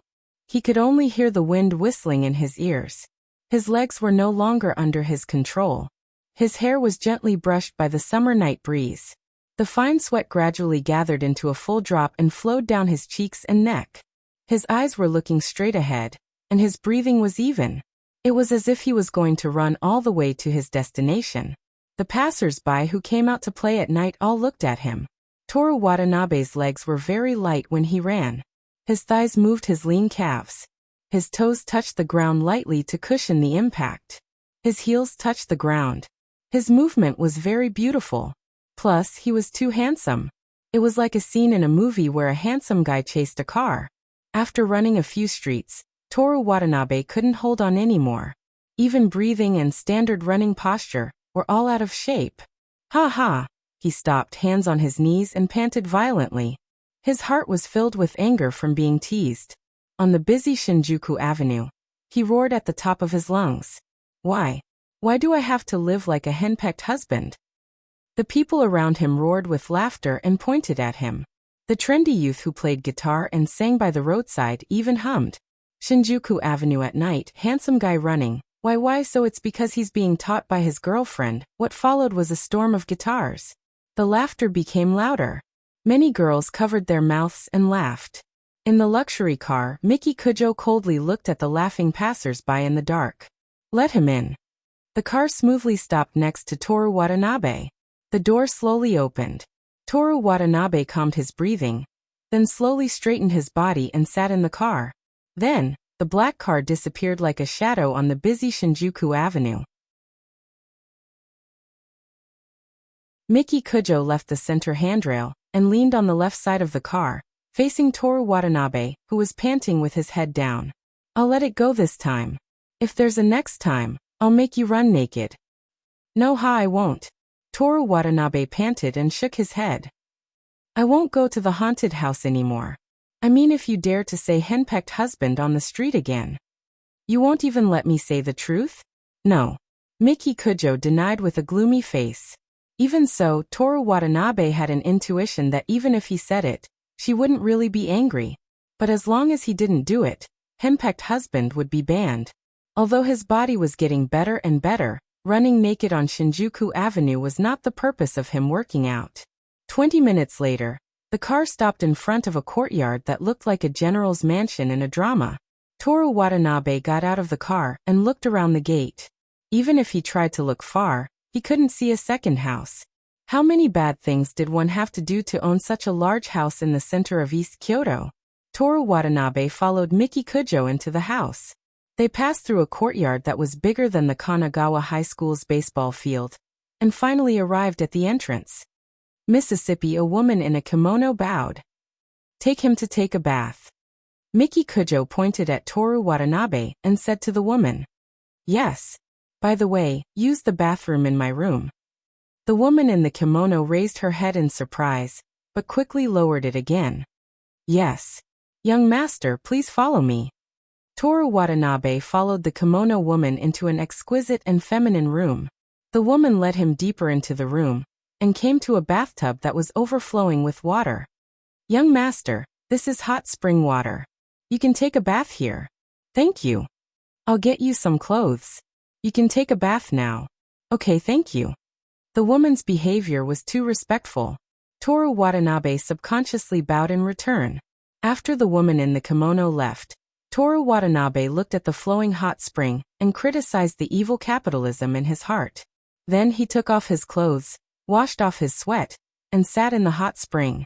As if considering that it would be hot to soak in a hot spring in summer, the room was not cold. At the same time, the temperature of the hot spring was very comfortable. Toru Watanabe moaned comfortably. Today, whether it was the bus ride, the haunted house roller coaster, or the night run, they all made him very tired. Should he just sleep? He didn't want to meet the parents. Thank you to Want to Be Your Astronaut and Crazy Domain for their tips. Thank you for your recommendation.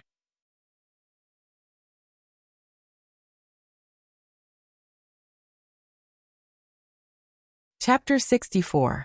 In a large and spacious rectangular room. The surrounding screens were painted with white mythical birds spreading their wings. Yellow silk ribbons hung from the black beams. Sitting at the head of the table was a noble lady wearing a light blue kimono.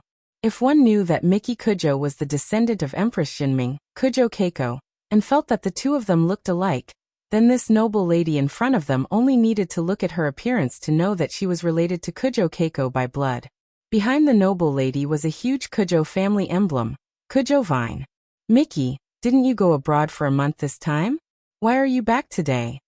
Miki Kujo, who was sitting upright and still, replied, I heard that mother is holding a tea party today, so I rushed back. Kujo's mother smiled and looked at her daughter without saying a word. Miki Kujo pretended to be puzzled and looked down at her dress. What's wrong, mother? Kujo's mother smiled. That child's surname is Watanabe? Kujo is fine, but of course mother has to agree. Miki Kujo was not shy. That child is the only son in the family.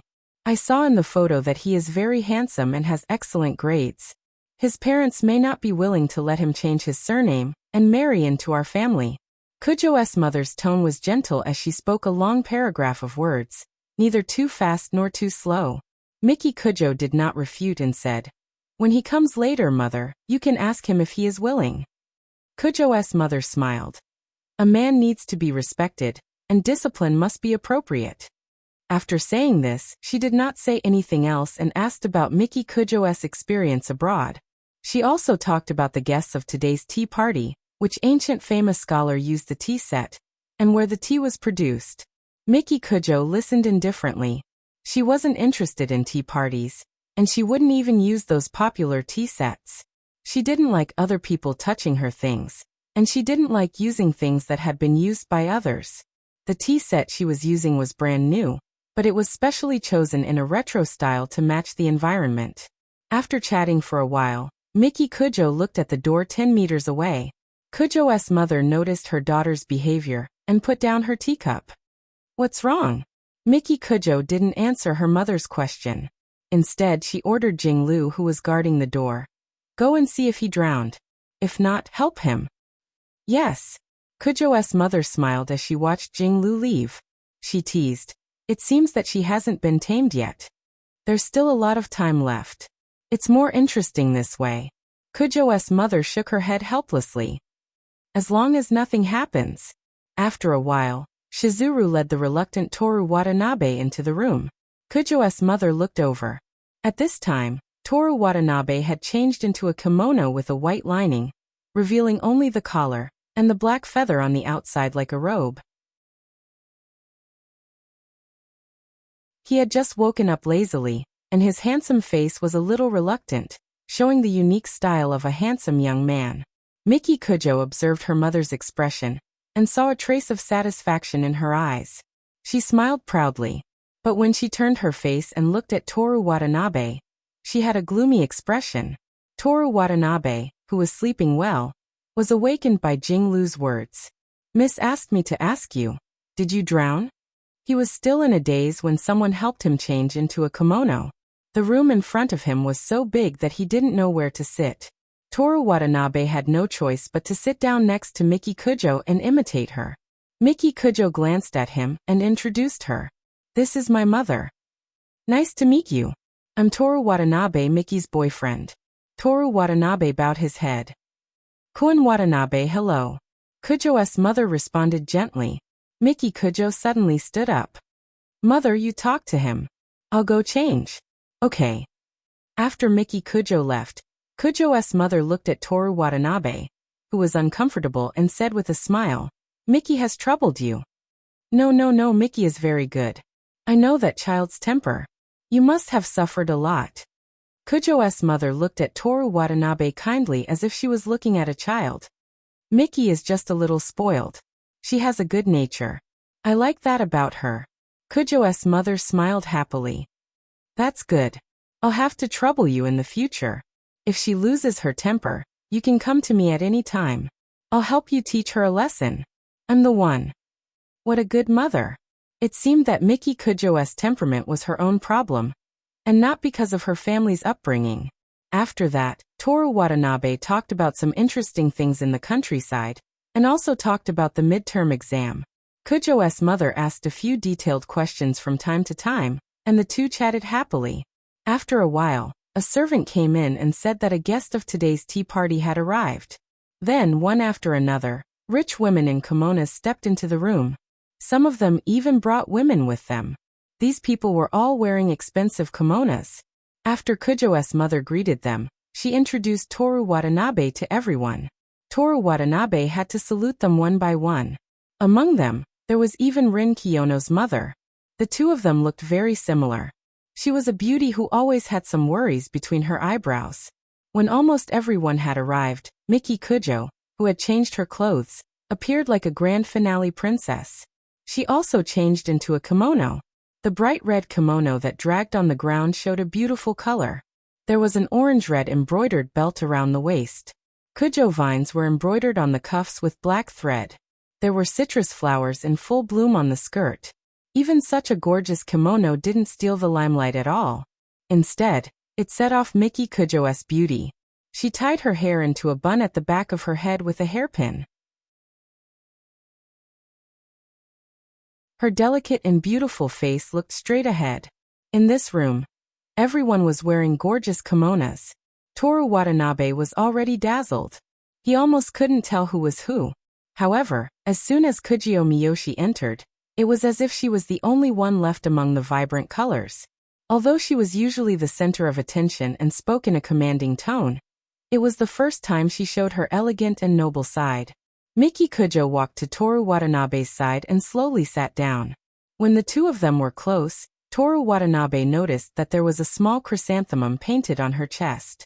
As he was looking, Kujo's mother whispered something to Miki Kujo. Then Miki Kujo gave him a satisfied smile, which scared him. That devilish smile seemed to be saying that his death was coming. Just when Toru Watanabe was thinking about what he did wrong, the tea party began. The servants entered in a single file, bringing in snacks and a box of tea sets. Kujo's mother smiled and said, Miki, give me some tea. Yes. Miki Kujo responded. She stood up and walked to the stove in the middle of the room. She used a pot of tea and began to boil tea. Toru Watanabe looked at her carefully out of curiosity. Her movements of ordering tea were neither fast nor slow. The pitcher, teapot, ladle, and other tea sets were put back in order after they were used. It was obvious that she had already memorized every step and was already very familiar with it. Although Toru Watanabe couldn't understand, from the posture of her chest to her knees, he could appreciate her elegant bearing. It was already dark outside. The light in the room wasn't very bright. Miki Kujo's hair, gorgeous kimono, and small hands all reflected the soft light. Around her, there seemed to be flowers blooming and butterflies dancing gracefully. Toru Watanabe found it hard to connect the Miki Kujo at this moment with the girl who smiled and ordered the killing. After the tea was brewed, Toru Watanabe drank it. He didn't understand these things. It didn't taste as good as barley tea. Kuin Watanabe, how's Miki's tea? Kujo's mother asked. It's like the beginning of summer. Because it was the beginning of June, it was the beginning of summer. If this tea party was held in spring, Toru Watanabe would say that it was the fragrance of young leaves. In short, it was suitable for the occasion. Toru Watanabe stole a glance at Rin Kiyono's mother, who was drinking tea. He was worried that she had the ability to see through lies. Kuin Watanabe has also practiced the art of tea? Kujo's mother continued to ask. No, but it tastes good. Kujo's mother nodded gently and called for the others. By the time the second person started to order tea, Toru Watanabe couldn't take it anymore. He said to Miki Kujo's little ear, "My legs are numb. Can you change your position?" Sitting upright was too torturous. It was like kneeling as punishment. Toru Watanabe was able to persevere until now because of the results of training and his strong willpower. He was also worried that Miki Kujo would be dissatisfied. Now he just wanted to sit cross-legged or stand up and walk. Miki Kujo looked at him closely. Seeing Toru Watanabe's pained face, she smiled. She stood up and motioned for Toru Watanabe to follow. Toru Watanabe breathed a sigh of relief. He supported himself on the tatami and slowly stood up. He followed her out of the room and into the corridor. He stomped his feet. "I'm so tired. When will the tea party end?" Miki Kujo walked slowly without saying a word. Toru Watanabe could only follow behind her. He had to be careful not to step on her kimono that dragged on the floor. "What did my mother say to you?" Miki Kujo suddenly asked. About that. She said that you like to throw tantrums and asked me to take care of you. I said that I like your little temper." "What else?" "She also said that if you bullied me, I could come to her at any time. She would help me teach you a lesson. Of course, I wouldn't do such a thing." "What did you say to my mother?" Miki Kujo seemed to ask a repetitive question. "Digging potatoes in the countryside, fishing, and soaking watermelons in the river. What else?"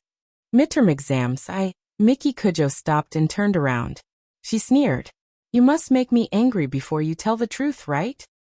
Great, so he had been tipped off. "I admit, I'll be honest." Toru Watanabe raised his hand. "I said that you're spoiled, but..." Toru Watanabe couldn't continue because Miki Kujo's expression was very, very ugly. If she wasn't wearing a kimono, Toru Watanabe believed that she would have kicked him. "I'll get someone to send you back." After saying this, Miki Kujo turned around and walked back to the Japanese room. Toru Watanabe, who thought that he was going to be punished again, was stunned on the spot. His expression was one of disbelief. He was fine, but he immediately came back to his senses. Who cares, as long as he could walk? He walked quickly to Miki Kujo's bedroom and prepared to change his clothes. When he reached the bedroom, a servant told him that the clothes had been disposed of. "Disposed of?" "Yes." The servant nodded. "Miss ordered it when she was bathing." "Bathing?" "Right, she changed into a kimono when she came back." "Oh no, so the meaning of asking him to go back was to ask him to go back naked?" "Sorry to trouble you." "Young master, you're welcome." Toru Watanabe's expression was gloomy as he walked back to the tea room. He wasn't going back. On the other hand, Miki Kujo returned to the tea room with an unhappy expression. Kujo's mother noticed and asked, "What's wrong? Did you have a fight with Koen Watanabe?" "Mother." Miki Kujo looked up. "Why didn't you tell me that he scolded me? This child is too honest, telling you everything." Kujo's mother chuckled like a young girl. Miki Kujo sneered. "He's honest? Where is he?" "You didn't chase him away, did you?" "He said his legs were numb and he couldn't take it, so I got someone to send him back first." "Legs numb? That's rude. Next time you call him over, I'll help you train him well. He hasn't been sitting for long, why him?" "What's wrong, mother? Didn't you say he couldn't take it?" Kujo's mother looked at Toru Watanabe, who had just walked back in. Unlike the first time when he was slightly lazy, this time he looked determined, as if this was a sea of fire. Kujo's mother's eyes were filled with satisfaction. Born in the countryside, it was normal for him to not be able to stand sitting and other rules at first. But if he chose to back down, how could he be the Kujo's son-in-law? Toru Watanabe chose to come back when he could have. This made her feel that this young man didn't need to be specially trained. It would be best if he could learn by himself. Miki Kujo looked at Toru Watanabe, who had just returned, with some doubts in her heart. When Toru Watanabe sat down next to her, she asked, "Why didn't you go back?" "I don't have any clothes." Miki Kujo was stunned. She suddenly remembered that she had casually asked someone to throw away her clothes when she was taking a shower. She suddenly laughed. In Toru Watanabe's eyes, this was a mischievous smile. He sighed heavily through his nose. Are you angry? Miki Kujo asked with a smile. Come, my Koen Watanabe, have some tea. Miki Kujo raised her cup and handed it to him. Toru Watanabe took it and drank it in one gulp. How is it? It tastes terrible. Aha. Kujo's mother, who was sitting at the head of the table, coughed softly and nodded apologetically at Rin Kiyono's mother with an expression that said, her child has made a mistake. Toru Watanabe looked incredulously at Rin Kiyono's mother, who was sitting across from him, indicating that it was fine. He then turned his head to look at Miki Kujo. Miki Kujo, who was wearing a brightly colored kimono, laughed so hard that she leaned on Toru Watanabe, as if she had no energy left in her. She teased softly, Koen Watanabe, that's rude of you. How could you say that about Kiyono's mother's tea? Miki Kujo tapped the tip of Toru Watanabe's nose. Be careful of Kiyono's anger. She's very close to her mother. I'm not. After the tea party, the servants had already bought new clothes for Toru Watanabe. By the way, Miki Kujo, who had changed in advance, pointed at the kimono that he had changed out of. Take this back with you. This young lady specially ordered it for you. Take good care of it like a pair of socks for you. Then can't I just wear this back home? Yes. Why didn't you say so earlier? Are you ordering me? No. What I meant was that we should communicate properly.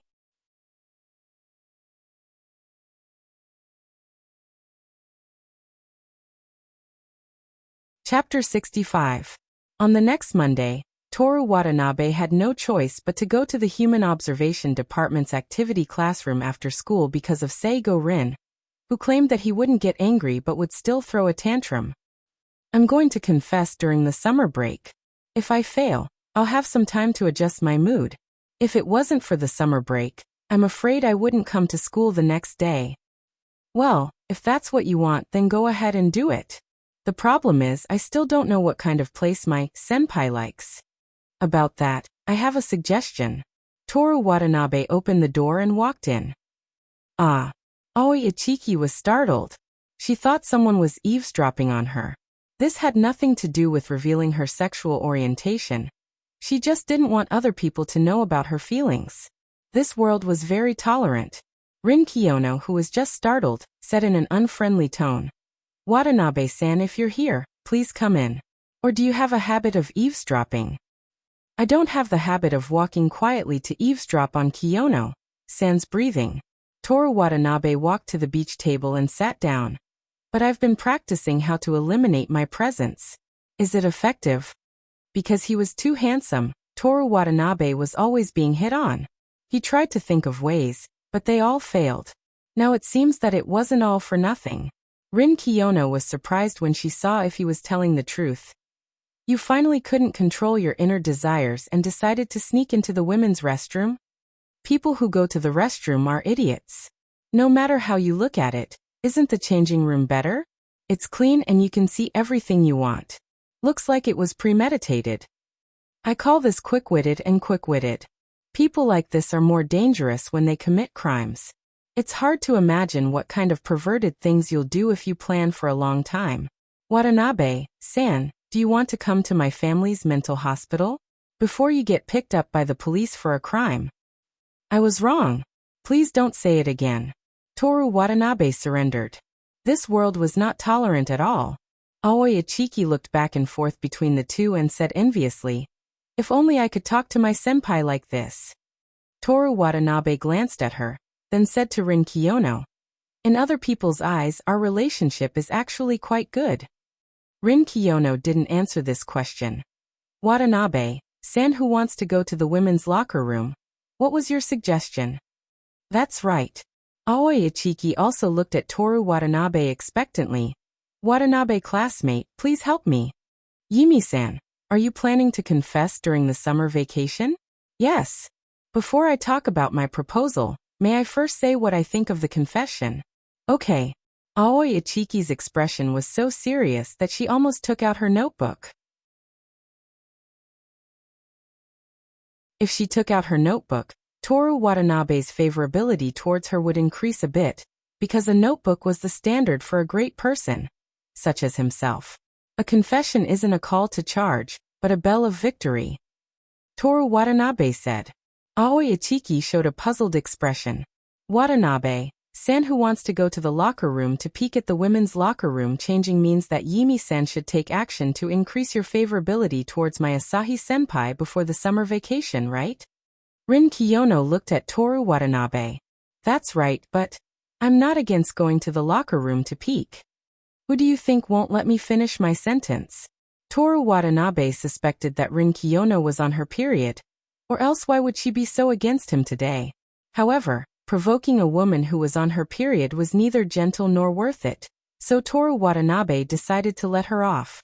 It wasn't that he couldn't win against her. He continued to explain his proposal to Aoi Ichiki. Just like last Saturday, Yimi-san can continue to ask her out to have fun, watch movies, eat, drink coffee, go to a dessert shop, etc. While you're at it, you can also play a game of truth or dare. King's choice is also fine, it's all up to you, or it'll depend on her mood. In short, through this type of game, you can easily obtain information about her ideal location to confess to. It's indeed a feasible plan. Rin Kiyono nodded in agreement. After Aoi Ichiki heard this, she revealed a surprised smile, but quickly became depressed. Without Hanada-senpai, my senpai wouldn't have come out with me. Then tell Asako Hanada about this. Toru Watanabe revealed a confident smile. Let her join in. Aoi Ichiki stared blankly at Toru Watanabe, then suddenly lowered her head shyly and peeked at Toru Watanabe embarrassedly. Hey, I know you like girls, so I didn't deliberately stop myself from laughing. So you like both men and women? Or is it that as long as they're good-looking, you have to be faithful in love, or else you'll be killed, Yimi-san? Toru Watanabe stopped smiling and helplessly sighed. Aoi Ichiki said that she would find an opportunity to tell Asako Hanada about this matter, because she still had to practice in the blowing club.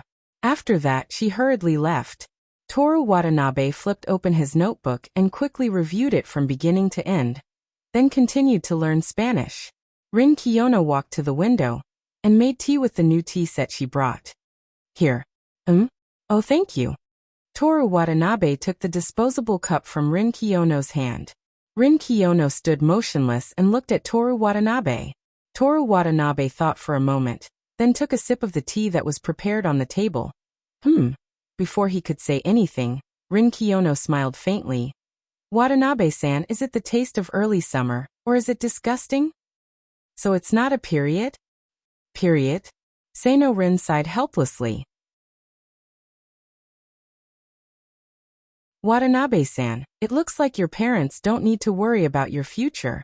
There's no place safer than prison, and your life is more secure. I thought that after the incident at the haunted house, we became slightly closer. What a pity. Toru Watanabe pretended to be sad and took another sip of tea. Just as he was carefully comparing the tea made by Miki Kujo and Kiyono, and came to the conclusion that it was not as good as the barley tea from the convenience store, Rin Kiyono hugged the plate with both hands, and said in an inaudible voice, Yes, we are closer. But we can only be considered acquaintances. If you want me to go on a date with you alone, that's impossible. What are you talking about? I have never thought of going on a date with you. Also, even if we are acquaintances, that's not the reason you said that my mother's tea is disgusting. We are not close to the point where you don't need to be so polite. Didn't you say that you want me to be honest? Is the tea really disgusting? Rin Kiyono's eyes shone brightly. If this was a game, there would be a lie detection power 100% written on her head. Toru Watanabe could only avoid Rin Kiyono's gaze and look at the rain outside the window. He did not lie, nor did he tell the truth. In short, it's not good. So it's really her period, right? Moreover, it's a rain day.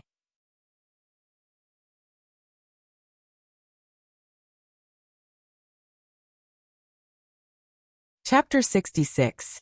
On the second day of Rin Kiyono's period, Toru Watanabe thought that a letter appeared on the old beach table in the activity classroom of the Human Observation Department. It was very suspicious. Of course, this was not an era where everyone had a mobile phone. Why would someone write a letter? Perhaps for many people they would never see a letter in their entire life. However, no matter how humble Rin Kiyono and Toru Watanabe were, They would receive at least one letter a day. What was really suspicious about this was that the only people who had the keys to the mobile classroom were Aonai Koizumi and Rin Sano. And these two people had no reason to write a letter. Someone came in through the window? Rin Kiyono looked at Toru Watanabe as if he was an idiot. This is the 5th floor. That's true. Toru Watanabe nodded. Actually, he could do it. The agility brought by kickboxing, the increasing stamina, the courage brought by haunted houses and roller coasters, doubtful, yet to be verified, and jumping off the eaves like a dragon would not be a problem. But if he said it out loud or even demonstrated it, his attempt to sneak into the changing room in advance to peek at the girls changing clothes would be confirmed. For now, it was better to follow the principle of silence is golden. It doesn't look like a love letter. Toru Watanabe looked at the plain white envelope. Reason? Experience. Even after Toru Watanabe confessed his love to Miki Kujo in front of all the teachers and students in the atrium, the shoe cabinet was still stuffed with love letters. Toru Watanabe occasionally thought that if the list of these people was published, Kanagawa High School would be finished. After all, sending a love letter to a male classmate who already had a girlfriend would definitely be slandered by the people around him and society.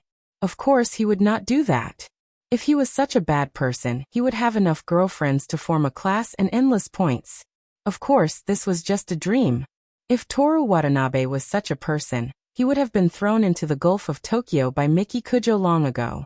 Although Toru Watanabe had been training hard to swim in the 50-meter swimming pool 10 times a day, hoping that it would come in handy one day. However, in Toru Watanabe's imagination, the most he could do was to jump into the river to save someone. Saving himself in the Gulf of Tokyo was not part of his plan. But considering Miki Kujo's personality, it was better to aim to swim back from the Pacific Ocean. Tokyo Bay was the mouth of the Pacific Ocean. Looks like there's a huge difference between men and women when it comes to love envelopes, Sano Rin commented. You're saying that a boy used these envelopes to write a love letter? I'm not sure because I didn't read the content, maybe it's a death threat. Once again, Toru Watanabe felt that Sano Rin was very honest. If it was a normal person, they would have thought that it was a love letter. Anyway, it would not be a death threat. Then this letter is for you. Toru Watanabe made a hasty conclusion as he prepared to return to his seat and continue learning Spanish. Learning a foreign language and gradually grasping the rules, he felt like he was improving every day. It was like watching his experience bar increase as he played a game. He was a bit addicted to this feeling. Come back, Rin Kiyono said in a bad mood. My dear minister, it's just a love letter. You can do whatever you want with it, right? It's not a question of who to give it to. Watanabe-san, you're one of the official members of the Human Observation Department. You must be responsible for the safety of this activity room. Then I'll quit. Toru Watanabe prepared to join the calligraphy department, or go to Keisuke Saito's computer research department.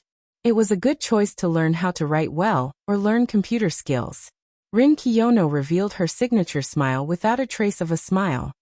It's up to you whether you want to quit or not, but since you're not a member of the Human Observation Department, I don't have the responsibility to keep your secret and not let you be deceived.